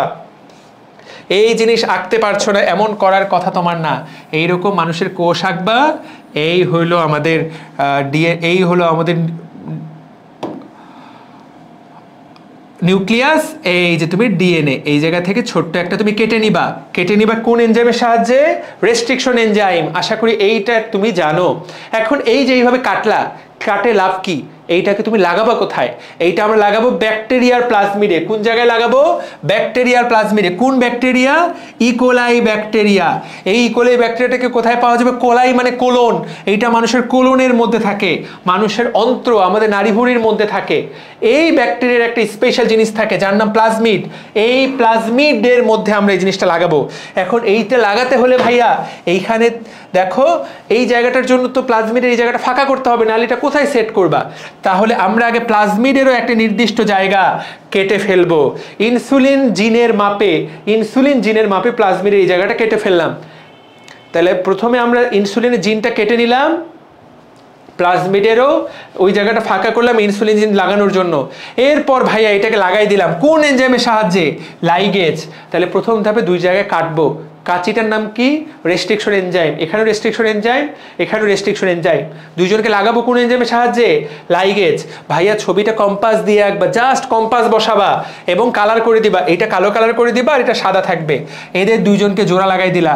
এই যে জোড়া লাগানোর ফলে এইটার নামই রিকম্বিনেন্ট ডিএনএ। এই যে নতুন ডিএনএ, এই ডিএনএটার নাম রিকম্বিনেন্ট ডিএনএ। দেখো লেখা আছে প্লাজমিডের ডিএনএ, মানুষের ডিএনএ তৈরি হলো রিকম্বিনেন্ট ডিএনএ। তার মানে ভাইয়া মানুষের ক্ষমতাটা এর মধ্যে চলে আসলো। যেমন তোমরা ভূতের সিনেমায় দেখো, ভূতের পাওয়ারটা যখন মানুষের শরীরে চলে আসে তখন সে কত পাওয়ারফুল হয়ে যায়। ইনসুলিন তৈরি করার পাওয়ার এই ব্যাকটেরিয়ার প্লাজমিডের মধ্যে চলে আসলো। এ কিন্তু প্রচুর পাওয়ারফুল হয়ে গেল। এখন তারপর কি করব? এই প্লাজমিডটাকে ব্যাকটেরিয়া থেকে আমরা বের করে নিছিলাম। তাকায় দেখো, ব্যাকটেরিয়াটার ছবি এই জায়গায় আঁকা আছে। আমরা ওইটাকে বের করে নিয়েছিলাম। দেখো, এই যে প্লাজমিডটাকে আমরা বের করে নিয়েছিলাম, আবার ওইটা ব্যাকটেরিয়ার ভিতরে ঢুকাই দিব। কি করব? ব্যাকটেরিয়ার ভিতরে আবার ঢুকাই দিলাম। পরীক্ষায় প্রশ্ন আসবে, এই যে আবার ব্যাকটেরিয়ার ভিতরে ঢুকাই দেওয়া, এই পদ্ধতিটার নাম কি? এই পদ্ধতিটার নাম ট্রান্সফরমেশন প্রক্রিয়া। দেখো, এটাকে ইকোলাই ব্যাকটেরিয়ামের ভেতরে ঢুকানো হচ্ছে। তাহলে ঢুকাই দিলাম। দেখো, এখন এই ব্যাকটেরিয়াটা হয়ে গেল বাহক ব্যাকটেরিয়াম, জিএম ইকোলাই। আগে ছিল শুধুমাত্র ইকোলাই, আগে এই ব্যাটা ছিল শুধু ইকোলাই, সাধারণ ইকোলাই। এখন কি হয়ে গেল? জিএম মানে কি? জেনারেল ম্যানেজার না, এই জিএম মানে হলো জেনেটিক্যালি মডিফাইড ইকোলাই, কারণ এর জিনটা আমরা মডিফাই করে দিয়েছি। এইটা হয়ে গেল জেনেটিক্যালি মডিফাইড ইকোলাই। তাহলে তোমার পরীক্ষায় কিন্তু প্রশ্ন আসবে, জিএম ফসল বলতে কি বোঝো? জেনেটিক্যালি মডিফাইড ফসল, যেই ফসলের ভিতরে ডিএনএটাকে রিকম্বিনেন্ট ডিএনএ প্রযুক্তির সাহায্যে পরিবর্ধন করা হয়েছে বা পরিমার্জন করা হয়েছে, সেইটাকে বলা হয় জিএম ফসল বা জিএম উদ্ভিদ বা জিএম প্রাণী। তাহলে এই ব্যাকটেরিয়াটা হয়ে গেল জিএম প্রাণী। That's it. এইবার এই ব্যাকটেরিয়াটা ও যখন আস্তে আস্তে ওর স্বাভাবিক জীবনযাপনে একটা থেকে দুইটা হবে, দুইটা থেকে চারটা হবে, চারটা থেকে আটটা হবে, বংশ বিস্তার করতে শুরু করবে। প্রত্যেকটা ব্যাকটেরিয়া যদি এক ফোঁটা করেও ইনসুলিন তৈরি করে, কারণ এর মধ্যে ইনসুলিন তৈরি জিন আছে, এই ব্যাকটেরিয়াটা এখন কি তৈরি করতে পারবে? ইনসুলিন তৈরি করতে পারবে। তাহলে প্রত্যেকটা ব্যাকটেরিয়াম এক ফোঁটা করে ইনসুলিন তৈরি করলে দেখো এখানে ফার্মেন্টেশন ফার্মেন্টেশন ট্যাঙ্ক, এই ট্যাঙ্কে ব্যাকটেরিয়াগুলো বংশ বিস্তার করতেছে এবং বংশ বিস্তার করার পর সে আলটিমেটলি ফোটায় ফোটায় ইনসুলিন তৈরি করছে। সেই ইনসুলিনটা আমরা দেখো এই যে একটা সিরাপের বোতলে সংগ্রহ করলাম, সংগ্রহ করে সেইটা বাজারে বিক্রি করা হয়। আমাদের বাবা দাদা চাচা নানা নানি যাদের ডায়াবেটিস আছে তারা কিনে এনে নিজের শরীরে পুশ করে, রোগীর দেহে প্রবেশ, ইনসুলিনের উৎপাদন এবং ব্যবহার। ভাই কথা দিন শেষে এইটাই পানির মতো সহজ। তাহলে ছবির আমরা যখন আঁকবো, মানুষের একটা কোষ, একটা ইকোলাই, কোষ থেকে জিন বের করলা, ইকোলাই থেকে প্লাজমিড বের করলা, দুইটাই কাটলা, কেটে লাগানোর প্রক্রিয়া দেখাইলা, লাগাই দিলা, তাহলে দুইটা পূর্ণবৃত্ত আঁকলা। তাকায় দেখো, প্রথমে দুটা কোষ, জিন বের করলা, তারপর দুটা পূর্ণবৃত্ত, ছবিটাকে এইভাবে দেখে নিবা। তারপর আবার ওই ইকোলাই একটা থেকে 5-6টা ইকোলাই আঁকলা, তারপর একটা বোতল, একটা সিরিঞ্জ, এই জিনিস আঁকলেই দিস ইজ হাউ জীব প্রযুক্তির মাধ্যমে ইনসুলিন তৈরির প্রক্রিয়া। এই তো ভাইয়া, এইটা তোমাকে এই ছবিটা একটা পেজ জুড়ে আঁকতে হবে। ভাইয়া এইটা কি ভাইয়া? মানুষের 23 জোড়া ক্রোমোজোম, এইটা তোমার না আঁকলেও চলিবে, এইটার সাথে সম্পর্ক এইটা, এই যে একটা ক্রোমোজোম থেকে তো আমরা কেটে আনি, তো এখানে ওই বুঝাইতে চাইছি যে আমরা ক্রোমোজোম থেকে কেটে আনি। তাহলে প্রিয় ভাই ও বোনেরা, তোমাকে এই প্রসেসটাই তোমাকে লিখতে হবে। ও ভাইয়া আপুটা, এই প্রসেসটা তোমাকে A to Z ছবিটা আঁকতে হবে। এখন এইখানে এই ছবিটা আঁকাটাই হলো এখানকার সবচেয়ে গুরুত্বপূর্ণ। লেখাটা গৌণ, ছবিটাই কিন্তু মুখ্য। যে ছবিটা ফুল এঁকে ফেলবে ঠিক মতো, সে 4-এর মধ্যে ধরে নাও 2.5-3 পেয়ে গেছে। আর বাকি যে পেজ ভরাবে, লিখে ফেলবে, ধাপগুলো আবার লিখবে বাংলায়, সে বাকি 1 মার্ক পাবে। ধরো তোমার হাতে একদম সময় নাই এই প্রশ্নটা লেখার জন্য, সবার শেষে এই প্রশ্নের উত্তর করছো, তাহলে ছবিটা খুব সুন্দর করে দিবা, দেখবা যে অ্যাটলিস্ট 75% মার্ক পেয়ে গেছো।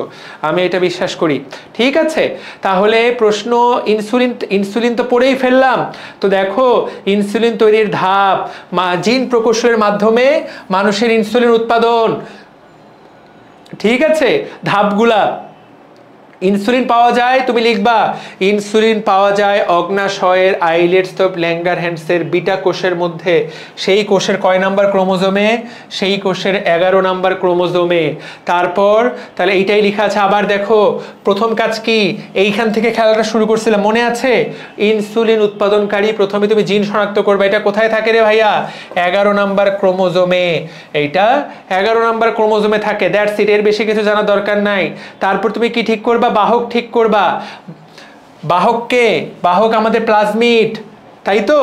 আচ্ছা, বাহক ঠিক করার আগে ওই যে ক্রোমোজোম থেকে জিনটা কেটে নিলা, কোন এনজাইমের সাহায্যে? Restriction enzyme. ভাইয়া বাংলায় যা বলতেছি বা এতক্ষণ যা বলছি তাই এই জায়গায় লেখা, একটা শব্দ নতুন কিছু লেখা নাই। বাহক প্লাজমিড পৃথককরণ, ব্যাকটেরিয়া, ইকোলাই ব্যাকটেরিয়া থেকে তুমি প্লাজমিডটাকে কেটে আলাদা করলা। এরপর প্লাজমিড থেকে ওই অংশটুকু কেটে ফেললা, কিসের মাপে কেটে ফেললা? ইনসুলিন জিনের সমপরিমাণ প্লাজমিড কেটে ফেললা।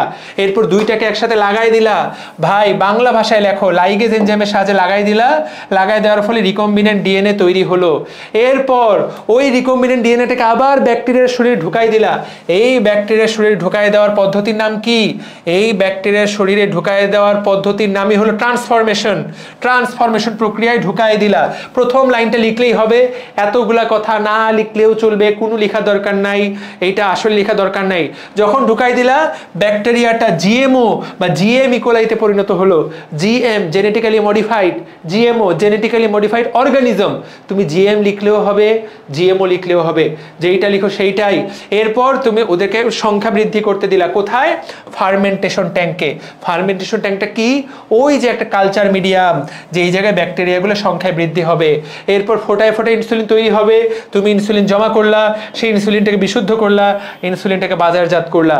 যার মাথায় বুদ্ধি আছে সে এইটাকে একদম সুপার লেভেলের পড়া বুঝতে পেরেছে, সে এটা A to Z বুঝতে পেরেছে। হুবহু এই পয়েন্টটাই ইনসুলিন আসলে তুমি এইভাবে লিখবা। আর যদি ইনসুলিন নিয়ে প্রশ্ন না করে, যদি প্রশ্ন করে যে রিকম্বিনেন্ট ডিএনএ প্রযুক্তির ধাপগুলা বলো, ভাইয়া ধাপগুলা হুবহু একই, শুধু ইনসুলিন কথাটা লিখবা না, বাকি সব কিছু কিন্তু হুবহু একই। ইনসুলিন কথাটি তুমি শুধু লিখবে না, বাকি সবই হুবহু একই। বাকি সব কিছু কীরকম দেখো, বাকি সবগুলো তোমাকে দেখাই দিচ্ছি, এখানে সবগুলো দেওয়া।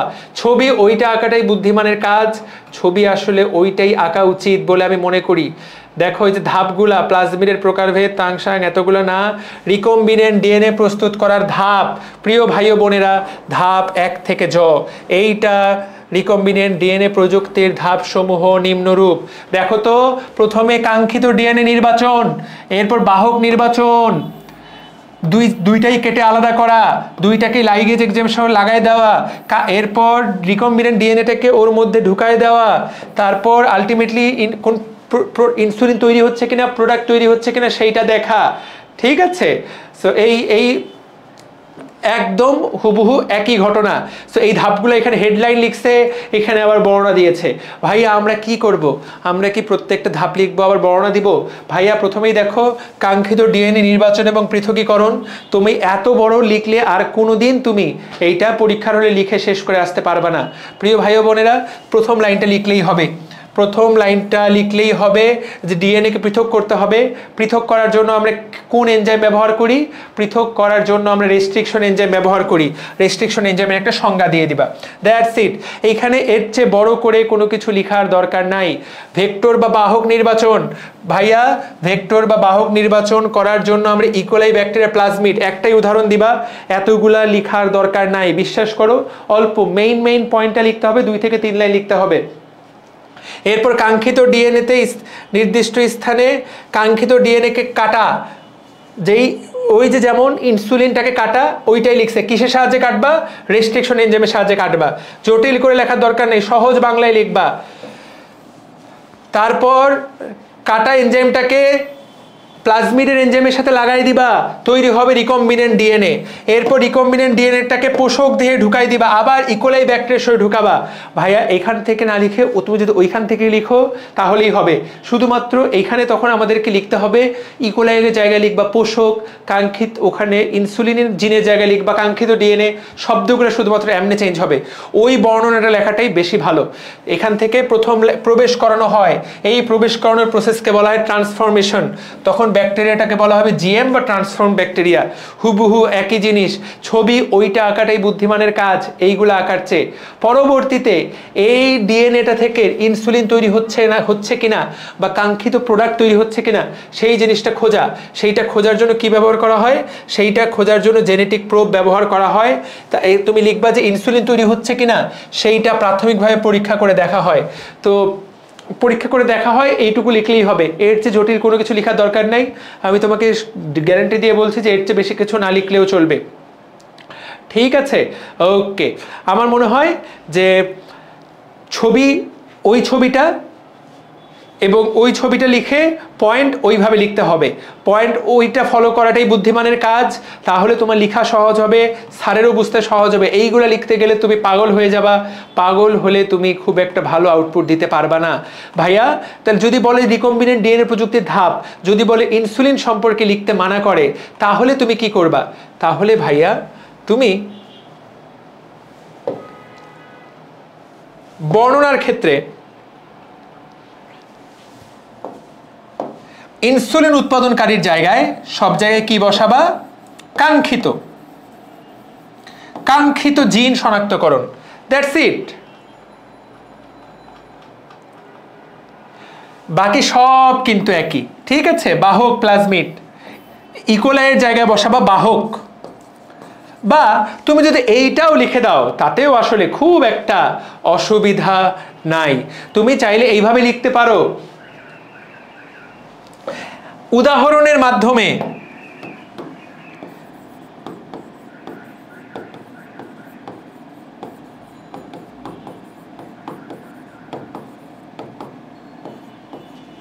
ইনসুলিন তৈরির পদ্ধতি ব্যাখ্যা করার মাধ্যমে আমি রিকম্বিনেন্ট ডিএনএ প্রযুক্তির ধাপগুলো ব্যাখ্যা করছি, দ্যাটস ইট। ইনসুলিন তৈরির উদাহরণের মাধ্যমে তুমি যদি ব্যাখ্যা করো তাহলে সাপও মরবে, লাঠিও ভাঙবে না। কারণ ইনসুলিন তৈরির পদ্ধতিটা এটা একটা ক্লাসিক পদ্ধতি রিকম্বিনেন্ট ডিএনএ প্রযুক্তির। তাহলে তোমাকে দিন দুনিয়ার সব কিছু নিয়ে আলোচনা করতে হবে না, তখন তুমি এইটাই লিখতে পারবা। তুমি এইটাই পড়ে যাও, তুমি এইটাই লিখতে পারবা। প্রিয় ভাইয়া আপুটা, এইটা লিখলেই হয়ে যাবে। তুমি যদি এইটাই লিখে আসো উদাহরণের মাধ্যমে ভাইয়া তুই ফুল মার্কস পাবা, চিন্তা করার কোনো কারণ নাই। এইটাই তুমি লিখবা ইনসুলিন তৈরির উদাহরণের মাধ্যমে আমরা রিকম্বিনেন্ট ডিএনএ প্রযুক্তির ধাপগুলোকে আমি নিচে ব্যাখ্যা করছি, দ্যাটস ইট। তারপর পরে পেজে ছবি দিবা আর ছবিটাই বাংলায় ওইভাবে পয়েন্ট পয়েন্ট করে লিখে ফেলবা। এই ছবি আঁকা মোটেই কঠিন কোনো ব্যাপার না, আশা করি আমরা সবাই আঁকতে পারবো। এখন তোমার বোর্ডে হয় ইনসুলিন তৈরি এটা আসবে, না হয় ধাপটা আসবে, না হলে রিকম্বিনেন্ট ডিএনএ প্রযুক্তির গুরুত্ব, সেই গুরুত্ব থেকে প্রশ্ন আসবে। এবং সেটার গুরুত্ব থেকে প্রশ্নটা দুই ধাপে আসতে পারে, এক কৃষিক্ষেত্রে, দুই জীব প্রযুক্তির ব্যবহার। এইটা লিখো যে পরীক্ষায় আসবেই, তাহলে এইটা থেকে পরীক্ষায় যেহেতু প্রশ্ন আসবেই তোমাকে আমি জানিয়ে রাখলাম এইটা ভাইয়া প্রশ্ন আসতে যাচ্ছে। সো এইটা প্রশ্ন আসতে যাচ্ছে। দেখো এইখানে হয় কৃষিক্ষেত্রটা আসবে, শুধু উল্লেখ করে দিতে পারে রিকম্বিনেন্ট ডিএনএ প্রযুক্তি, শুধুমাত্র দিয়ে দিল যে রিকম্বিনেন্ট ডিএনএ প্রযুক্তি কৃষিক্ষেত্রে কি অবদান।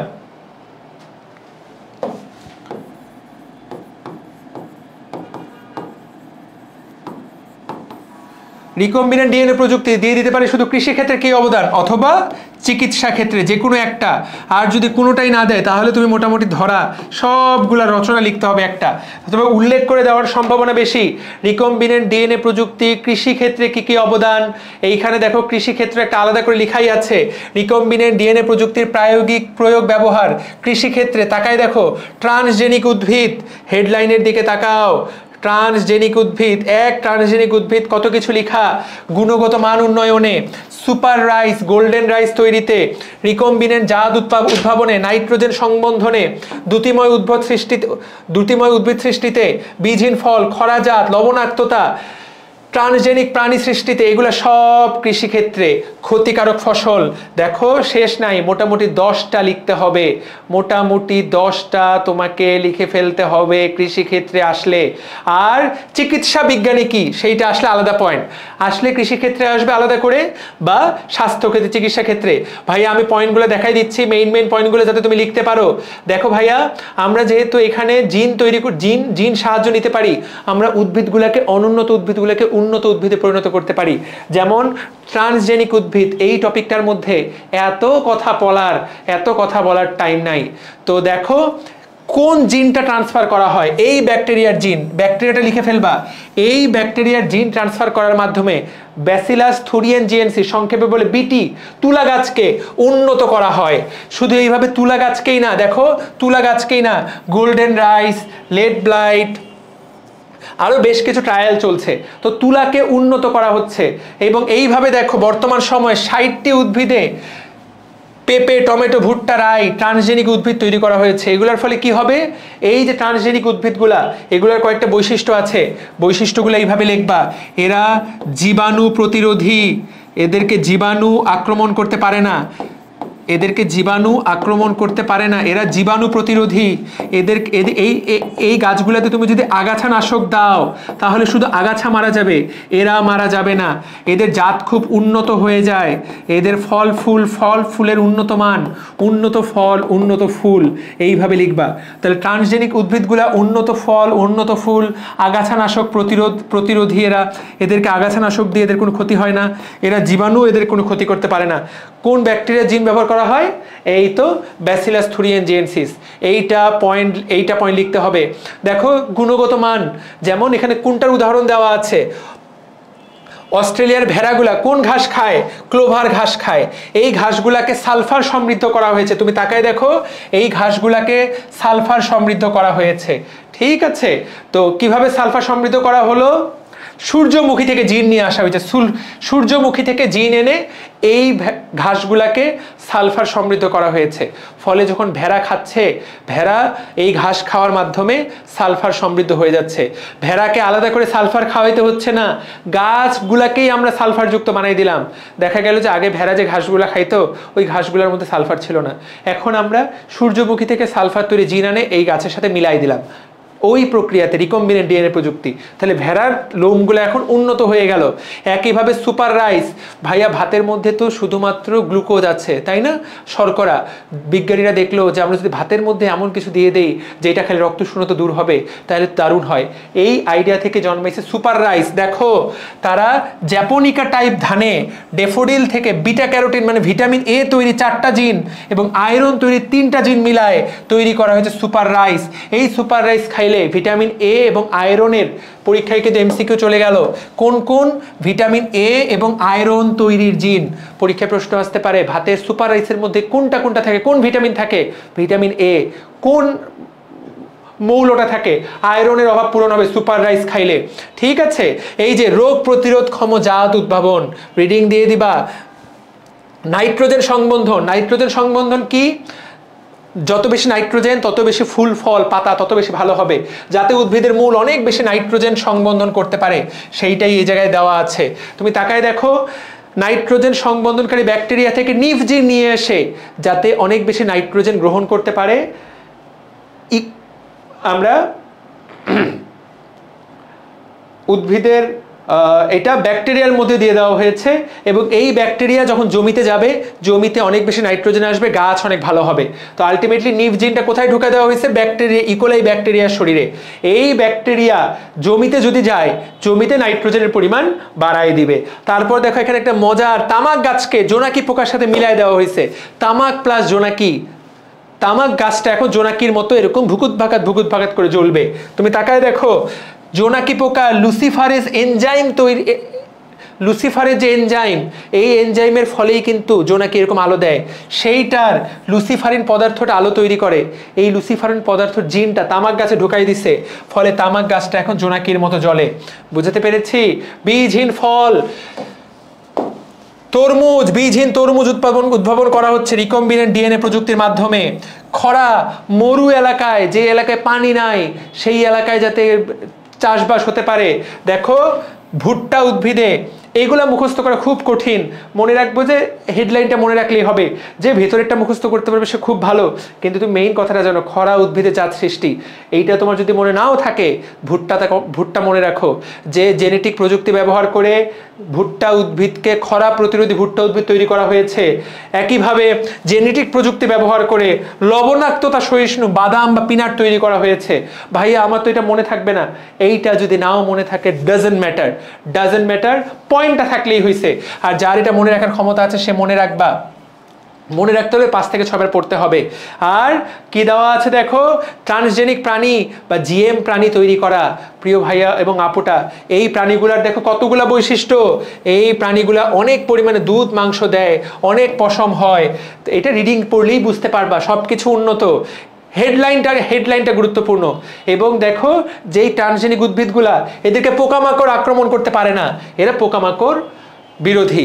এত কিছু লেখার দরকার নেই, ট পর্যন্ত 10টা 11টা পয়েন্ট তুমি যদি হেডলাইনগুলো লিখো, ভেতরে উদাহরণ 2-1টা করে লিখো, that will be more than enough.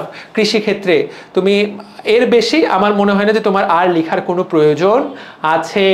GMO কথাটার ফুল মিনিং জানতে হবে, জিএমও, জেনেটিক্যালি মডিফাইড অর্গানিজম, এইটা থেকে ফুল মিনিং কেন, এই ফুল মিনিংটা তোমার ক নাম্বারে আসতে পারে বা এমসিকিউতে আসতে পারে। That's it. এরই সাথে সাথে তুমি পুরা পড়াটা পড়ে ফেললা। তাহলে দেখো তো, আর এখান থেকে আরেকটা প্রশ্ন আসতে পারে, বাংলাদেশের প্রথম জেনেটিক্যালি মডিফাইড খাদ্য ফসল জিএম, বাংলাদেশে কি পাওয়া যায়, বিটি বেগুন। তোমাকে কিন্তু প্রশ্ন করতে পারে, বিটি বেগুন কি রে, বিটি বেগুন কি ক্ষতিকর? তুমি বলবা যে না ভাই, বিটি বেগুন এখনো কোনো ক্ষতিকর না। এই প্যারাটা লিখে দিবা যে বিটি বেগুন কি ক্ষতিকর, জিএম ফসল কি ক্ষতিকর। এই প্যারাটা বলবা যে বিজ্ঞানীরা গবেষণা করে দেখেছে জিএম ফসল মানুষের জন্য কোনোভাবেই ক্ষতিকর নয়, এটার এখনো কোনো বৈজ্ঞানিক প্রমাণ নাই। বিটি বেগুন আমাদের শরীরে কোনো ক্ষতিকর প্রভাব ফেলে না। তো আমরা সবাই খেতে পারবো বিটি বেগুন বা বিটি ফসল, এটা দিয়ে দিতে পারে, এটা প্রশ্ন আসতে পারে। That's it. ওকে, তাহলে আমার মনে হয় যে হয় কৃষিক্ষেত্র থেকে প্রশ্ন করবে, কৃষিক্ষেত্র থেকে করলে এইরকম লিখে ফেলবা, না হলে প্রশ্ন করবে চিকিৎসা বিজ্ঞানে। প্রিয় ভাইয়া এবং আপুটা, চিকিৎসা বিজ্ঞানে দেখো কতগুলা, এখন চিকিৎসা বিজ্ঞানের হেডলাইনটা তুমি শুধু বলবা, চিকিৎসা বিজ্ঞানে কি কি কাজে লাগানো হয়। হেডলাইন, ইনসুলিন উৎপাদন। ভাইয়া এটা কিন্তু একটা হেডলাইন, পুরা বর্ণনা দেওয়ার কোনো প্রয়োজন নাই, তুমি হেডলাইনগুলো আগে দেখে ফেলো। তুমি আগে ইনসুলিন উৎপাদন চিকিৎসা বিজ্ঞানে আর কি কি কাজে লাগানো হয়, রিকম্বিনেন্ট ডিএনএ প্রযুক্তির মাধ্যমে এই বক্সটা দিয়ে দিতে হবে যদি চিকিৎসা ক্ষেত্রে আসে, এই বক্সটা লিখতে হবে। যদি পরীক্ষায় ঘ নাম্বারে প্রশ্ন আসে তাহলে তোমাকে এই বক্সটা লিখতে হবে, ভাইয়া কোন কোন ক্ষেত্রে তোমার রিকম্বিনেন্ট ডিএনএ প্রযুক্তি কাজে লাগানো হয়। ইন্টারফেরন উৎপাদন, তারপর টিস্যু প্লাজমিনোজেন অ্যাক্টিভেটর উৎপাদন, বাপরে বাপ, ইরাইথ্রোপোয়েটিন উৎপাদন, হেডলাইন লিখবা। আচ্ছা আচ্ছা, তারপর আর কি দেওয়া, পয়েন্টগুলো শেষ হয়নি কিন্তু। তারপর দেখো জিন থেরাপি, হেপাটাইটিস বি এর অ্যান্টিজেন তৈরি, ভুট্টাতে ওরাল ভ্যাকসিন, গর্ভের শিশু পরীক্ষা, মলিকিউলার ফার্মিং, মলিকুলার ফার্মিং না বায়ো ফার্মিং না, এই পর্যন্ত হেডলাইন কয়টা, এই মোট 8টা, এই হলো 8টা। চিকিৎসা ক্ষেত্রে ব্যবহার, ভাইয়া এটা পরীক্ষায় আসলে তোমরা কিন্তু আন্ডা পারবা। চিকিৎসা ক্ষেত্রে ব্যবহারের, জেনেটিক ইঞ্জিনিয়ারিং ব্যবহারের পয়েন্টগুলো ধরাই দিচ্ছি। ইনসুলিন কেন ধরাই দিচ্ছি, যাতে তুমি আইডিয়া পাও। প্রত্যেকটা সম্পর্কে 2-3 লাইন করে লিখবা। ইনসুলিন, ইন্টারফেরন উৎপাদন, পয়েন্টগুলো ধরাই দিচ্ছি যাতে পরীক্ষায় লিখতে পারো। হুদাই আজে বাজে জিনিস লিখে লাভ নাই। টিস্যু প্লাজমিনোজেন অ্যাক্টিভেটর উৎপাদন, এইটা উৎপাদন। তারপর কি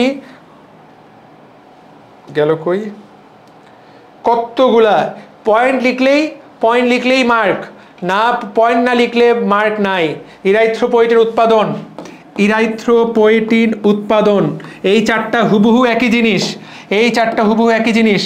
5 জিন থেরাপি, 6 হেপাটাইটিস বি এর ভ্যাকসিন, হেপাটাইটিস বি এর ভ্যাকসিন গর্ভের শিশু পরীক্ষা, hepatitis B virus vaccine, oral vaccine, গর্ভের শিশু পরীক্ষা। এই 8টা পয়েন্ট যে লিখবে সেইখানে ফুল মার্ক আশা করতে পারে। যদি পরীক্ষায় প্রশ্ন আসে যে রিকম্বিনেন্ট ডিএনএ প্রযুক্তির সিকিউ গ নাম্বার বাস্তব প্রয়োগ লেখো, ও ভাই তাহলে তুমি এই 8টা পয়েন্ট যে লিখবে সে, এখানে আর ইনসুলিনের ফুল লেখার কিছু নাই। ইন্টারফেরন কেমনে তৈরি হয় সেটা লিখতে হবে না, টিপিএ কেমনে তৈরি হয় সেটা লিখতে হবে না, ইপিও কেমনে তৈরি হয় সেইটা লিখতে হবে না। এইগুলো প্রত্যেকটি টাচ করতে হবে, প্রত্যেকটা সম্পর্কে অল্প কিছু পয়েন্ট লিখতে হবে। তাহলে তুমি জেনেটিক রিকম্বিনেন্ট ডিএনএ প্রযুক্তির চিকিৎসা ক্ষেত্রে প্রয়োগটা লিখতে পারবা। এখন তোমরা বলতে পারো যে ভাইয়া এই জিনিসগুলো কি, এইগুলো তো আমি পারি না। এইগুলো থেকে কিছু না কিছু পারতে হবে, এইগুলো থেকে কিছু না কিছু পারতে হবে, এইগুলো থেকে কিছু না কিছু লিখতে হবে ভাইয়া এবং আপুটা। তো আমি তোমাকে জাস্ট আগামী 2-3 মিনিটে মেইন কথাগুলো বলে দিচ্ছি। ইনসুলিন কি জিনিস তোমাকে পুরাটা এগুলার মোটেই পুরাটা লিখতে হবে না, তোমাকে জাস্ট লিখতে হবে ইনসুলিন আমাদের প্রচণ্ড গুরুত্বপূর্ণ একটি হরমোন। ইনসুলিন না থাকলে মানুষের ডায়াবেটিস নামক রোগ হয়, ডায়াবেটিসের চিকিৎসায় ইনসুলিন অত্যন্ত গুরুত্বপূর্ণ। মাত্র এই কয়েকটা লাইন তোমাকে লিখতে হবে, প্রথম 2 থেকে 3টা লাইন। ইনসুলিন কি এবং রিকম্বিনেন্ট ডিএনএ প্রযুক্তি ব্যবহার করে বর্তমানে ইনসুলিন উৎপন্ন করা হয়। তোমার আর এই প্রসেস লিখতে হবে না কিন্তু, তুমি কিন্তু এই প্রসেস হয়, ঠিক আছে? আচ্ছা, তারপর আর কি লিখবা, তারপর তোমাকে লিখতে হবে ইন্টারফেরন। তোমাকে বলবে ইন্টারফেরন কি, আমাদের শরীরে যখনই কোনো ভাইরাস আক্রমণ করে আমাদের কোষ সেই ভাইরাসকে মারার জন্য যে গুলিগুলা করে, যে রাসায়নিক পদার্থগুলো ক্ষরণ করে, সেই রাসায়নিক পদার্থগুলোর নাম হলো ইন্টারফেরন। এই 3টা লাইন লিখবা। ইন্টারফেরন হলো প্রোটিন জাতীয় প্রতিরক্ষামূলক অস্ত্র, ওই যে গুলি যা দেহের ভাইরাস আক্রান্ত হলে সেইটার বিরুদ্ধে খড়িত হয়। দ্যাটস ইট, তুমি এইটুকু ভাইয়া লিখবা।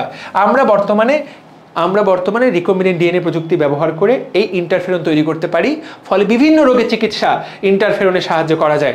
তোমাকে জিজ্ঞাসা করতে পারে কোন কোন রোগের চিকিৎসা ইন্টারফেরনের সাহায্য করা হয়, হেপাটাইটিস বি, প্যাপিলোমা, জলাতঙ্ক। হেপাটাইটিস বি, প্যাপিলোমা, জলাতঙ্ক, এই রোগগুলা চিকিৎসা ইন্টারফেরন থেকে করা যায়। কথা পরিষ্কার, আর বর্ণনা দিতে হবে না। টিস্যু প্লাজমিনোজেন অ্যাক্টিভেটর টিপিএ, এইটা কি, হার্ট আমাদের হৃৎপিণ্ডে রক্তনালীটা যখন ব্লক হয়ে যায় তখন সেটাকে বলে হার্ট অ্যাটাক। ওই ব্লকটা খোলার জন্য যে ইনজেকশনটা দিতে হয় তার নাম হলো টিপিএ অ্যাক্টিভেটর। তার নাম কি? TPA activator. এবং এটা লাইফ সেভিং। মানুষের রক্তনালীতে রক্ত জমাট বেঁধে স্ট্রোক করতে পারলে বা হার্ট অ্যাটাক হলে এই রক্ত জমাট বাঁধা রক্তটাকে গলানোর জন্য যে জিনিসটা দিতে হয় সেটার নাম টিস্যু প্লাজমিনোজেন অ্যাক্টিভেটর। এই কথাটা লিখবা। এবং এই টিস্যু প্লাজমিনোজেন অ্যাক্টিভেটর আমরা রিকম্বিনেন্ট ডিএনএ প্রযুক্তিতে তৈরি করতে পারি। ভাইয়া মেইন কথাটা বললাম, তুমি যদি এইটা লিখে ফেলো, প্রক্রিয়া কিন্তু হুবহু একই, ইনসুলিন তৈরির প্রক্রিয়াটা, বাকি সব প্রক্রিয়া কিন্তু একই। ইপিও কি জিনিস? ইপিও এটা একটা হরমোন যেটা আমাদের কিডনিতে তৈরি হয়, যেটা আমাদের শরীরে আরবিসি বা লোহিত রক্তকণিকা তৈরি করে। এই হরমোনটা না থাকলে আমাদের আরবিসি তৈরি কমে যাবে। এই হরমোনটা তাহলে আমাদের অস্থিমজ্জায় গিয়ে লোহিত রক্তকণিকা তৈরি করে এরিথ্রোপয়েসিস প্রক্রিয়ার মাধ্যমে। এই হরমোনটা কোথা থেকে আসে? কিডনি থেকে। যে সকল রোগীর কিডনি সমস্যা তারা এই ইনজেকশনটা কিনে শরীরে দেয়, নাহলে শরীর থেকে রক্ত কমে যায়। কারণ ওর কিডনি তো ইপিও তৈরি করতে পারে না, ওর কিডনি কিন্তু দুর্বল। এই তো মেইন কথাগুলো বলে দিলাম। জিন থেরাপি মানে কি? একটা চিকিৎসা। যদি কারো জেনেটিক ডিজিজ হয় সেই জিনটাকে কেটে তুমি জিন থেরাপি দিতে পারো। তো ভাইয়া এই জিন থেরাপি হলো ত্রুটিপূর্ণ জিনকে কেটে এডিট করা, সহজ বাংলায়। প্রথম 3-4টা লাইন লিখবা, এর বাইরে কোনো কিছু লাগবে না। জিন থেরাপি ব্যবহার করে বর্তমানে হেপাটাইটিস বি ভাইরাসের অ্যান্টিজেন তৈরি করা হয়, এই লাইনটা লিখবা। ভুট্টাতে ওরাল ভ্যাকসিন তৈরি করা হচ্ছে, এই লাইনটা লিখবা। গর্ভের শিশু পরীক্ষা, মায়ের পেটে বাচ্চা আছে, এই বাচ্চাটার কোনো জেনেটিক রোগ আছে কিনা সেইটাও পরীক্ষা করা যায় বর্তমানে। পরীক্ষাটার নাম অ্যামনিওসেন্টেসিস। এই জায়গায় এটা ভুল লেখা আছে, এখানে লেখা অ্যামনিওসিস, এইটা ভুল লেখা আছে। এইটাকে তোমাকে আমি ঠিক করে লিখে দিচ্ছি, সবাই পরীক্ষায় ঠিকটা লিখবা, বইয়ের এই ভুলটা লিখবা না।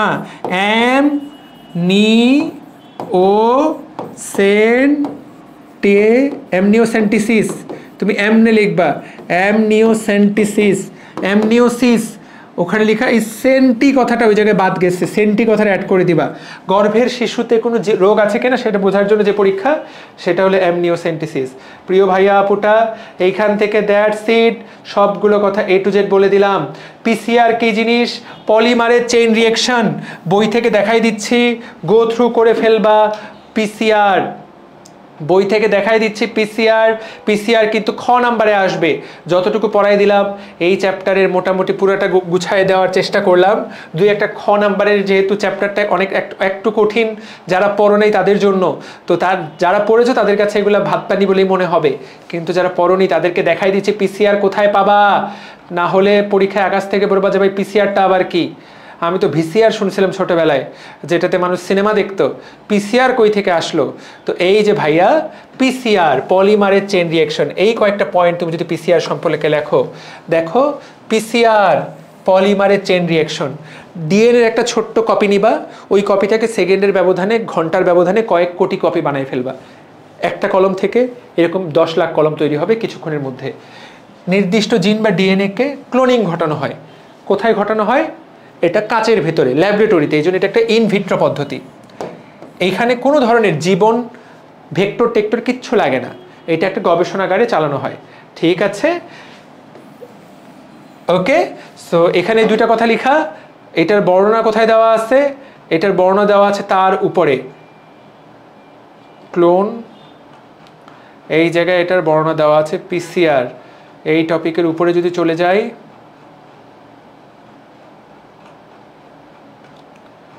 পিসিআর সম্পর্কে পড়ে ফেলতে হবে, এই জায়গায় বর্ণনা দেওয়া নেই। পিসিআর এর ফুল মিনিং জানতে হবে। আচ্ছা, পিসিআরটা দেখাই দিচ্ছি। প্লাজমিড থেকে প্রশ্ন আসবে। প্লাজমিড কি? একটা ব্যাকটেরিয়ার, এইটা ব্যাকটেরিয়ার ক্রোমোজোম, ব্যাকটেরিয়ার নিজস্ব ক্রোমোজোম।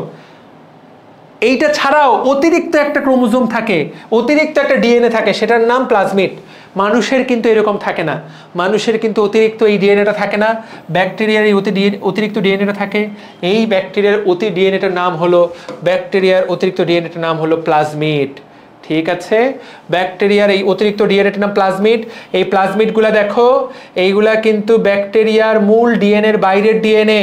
তাকায় দেখো, এটা দ্বিসূত্রক ডিএনএ, অল্প সংখ্যক জিন থাকে, এটার মধ্যে বেশি পরিমাণ জিন থাকে না। এই জিনগুলো রেস্ট্রিকশন এনজাইমের সাহায্যে কাটা যায়, এবং এই জিনগুলা কিন্তু ভাইয়া স্বাধীনভাবে তারা রেপ্লিকেশন করে, রেপ্লিকেশনের জন্য এরা এর উপরে নির্ভরশীল না, এই কথাটাই বলা হয়েছে। তাহলে দেখো ব্যাকটেরিয়ার মূল ক্রোমোজোম ছাড়া যে এক্সট্রা ডিএনএ থাকে সেটার নাম প্লাজমিড। এখান থেকে ছোট্ট প্লাজমিড, এটাও কিন্তু শর্ট নোট আসতে পারে, এই শর্ট নোটটা পড়তে হবে। রেস্ট্রিকশন এনজাইম, এই শর্ট নোটটা পড়ে নিবা। রেস্ট্রিকশন এনজাইম মানে কি? যেই এনজাইমের সাহায্যে ডিএনএর কিছু খণ্ডকে কাটা যায় সেটাকে বলে রেস্ট্রিকশন এনজাইম। কয়েকটা উদাহরণ, এখানে কয়েকটা উদাহরণ দেওয়া আছে, সেই উদাহরণ পরের পেজে কয়েকটা উদাহরণ দেওয়া আছে, সেই কয়েকটা উদাহরণের নাম পড়ে নিতে পারো। রেস্ট্রিকশন এনজাইম দেখো, ইকোআরআই, হিন3, বাম হাই, হ্যাপা2, MOB1, এইভাবে তুমি কয়েকটা নাম পড়তে পারো। রেস্ট্রিকশন এনজাইমের অপর নাম বায়োলজিক্যাল নাইফ বা আণবিক কাঁচি, এইটা থেকে এই পরীক্ষায় প্রশ্ন আসবে। PCR, restriction enzyme, genome sequencing, plasmid, last one genome sequencing, এইটাও একটা টপিক যেটা থেকে পরীক্ষায় প্রশ্ন আসতে পারে। আধুনিক জিনিস জিনোম সিকোয়েন্সিং। ভাইয়া তুমি শুনেছো যে আমাদের দেশের বিজ্ঞানী মাকসুদুল হক তিনি পাটের জিনোম সিকোয়েন্সিং করেছেন। আমরা যেমন কম্পিউটারে কোড লিখি, মূলত আমাদের শরীরে তো ডিএনএতে কোড লিখা, এই কোডগুলাকে ডিকোড করার নামই হলো জিনোম সিকোয়েন্সিং। এই যে মাকসুদুল আলম পাটের জীবন রহস্য উন্মোচনকারী বিজ্ঞানী, তিনি পাটের, কোন পাটের? কর্করাস অলিটোরিয়াস, তোষা পাটের জীবন রহস্য উন্মোচন করেছেন। তো এইটার নামই জিনোম সিকোয়েন্সিং। এখন এটা তো এমনে জানলে বললে হবে না, বইয়ে কেমনে লেখা আছে সেইটাই তোমাকে আমি দেখিয়ে দিব যে ভাইয়া বইয়ে এইভাবে লেখা, তোমাকে দেখিয়ে দিচ্ছি। জিনোম সিকোয়েন্সিং, মানুষের একটা